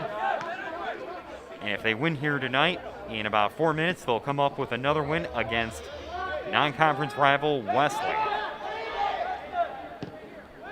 As there's going to be about 4 minutes to go left here in this second half. Here in what temperature-wise is a beautiful night at Stewart Field, but weather-wise, rain has been on and off.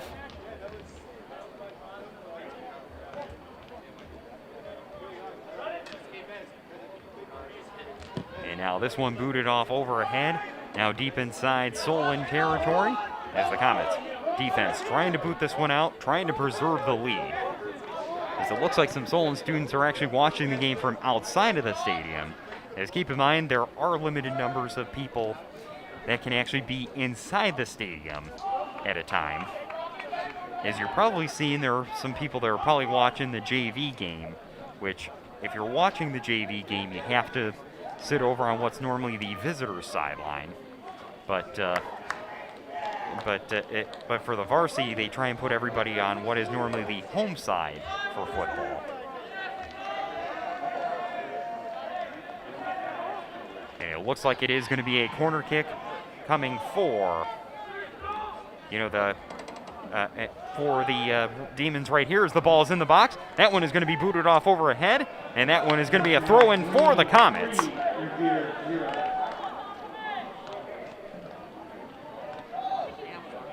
As the Comets kind of utilizing their bench a little bit, as Kellen Zielinski, who does have a goal earlier this season, threw that one ahead. That one stolen away. Now booted off over to midfield as we have about 2.5 minutes left to go. As this Solon team trying to preserve the lead, trying to get that one out of there. And now the Demons trying to put some pressure on. Stolen away right there by Goodman. And Goodman trying to boot that one over ahead. Goes out of bounds, but it's going to be a throw-in for the Comets. There's only 2 more minutes left in this one. Is that one thrown down ahead? And the Comets trying to keep that one away from the goalkeeper, Baldwin. As now it's going to be pushed off over ahead. 2-minute warning given to the players as Groff trying to push that one off over ahead. And now a wrestling match for the ball is the foul finally called on the Comets as the center official calling that one from pretty far away, but even from where I was standing, you could tell it was a foul. And now Solon trying to push this one over ahead. And now getting that ball off over to the near sideline. And now being taken by Nick Satari. Satari gets that one off over to Tyler Pollock. And the Comets almost trying to play keep away a little bit right here. Trying to preserve this 3-1 lead as we're coming up to the final minute. As that one thrown down over ahead. As the Comets trying to get that one into the box. Trying to get one more scoring opportunity. Fight for possession. And now the Comets trying to push that one off over ahead. Goes out of bounds, so it's going to be another throw-in for Solon. As we have less than 1 minute to go. And now the ball inbounds a little bit. Fight for possession. And it should be a corner kick right here for the Comets. As it doesn't look like they're going to really do anything fancy right here. Looks like they're just going to kill time off the clock as we have 30 seconds to go. So less than 30 seconds to go. Comets trying to keep it on this end of the field. Is now fight for possession. All over near the sideline, booted in towards the box by number 12, Jaden Sussman, who came off the bench. And now here we go. Demons trying to send that one off over to the other end. As you're going to hear the final seconds tick off the clock. And here we go. The Comets pulling out the victory here tonight. A 3-1 win over the visiting Westlake Demons. As Noah Yonke and Andrew Mesmer and Ben Moss all had goals for the Comets here tonight. Sam Salem, the lone goal for the Westlake Demons inside the 16th minute in the first half. So the Comets, they're going to improve their overall record to 8-2-1. As this will not be considered a conference game, as this one is non-league. They're number 4 in the Cleveland coaches poll, so congratulations to Coach Greenhill, his staff, and the players for what has been an incredible season so far under the unique circumstances. Well, your final score here at Solon Stewart Field, Solon 3, Westlake 1. I'm Jeff Sabo, and for the rest of the super duper awesome SETV crew, stay healthy, stay safe, and best of all, have a good night.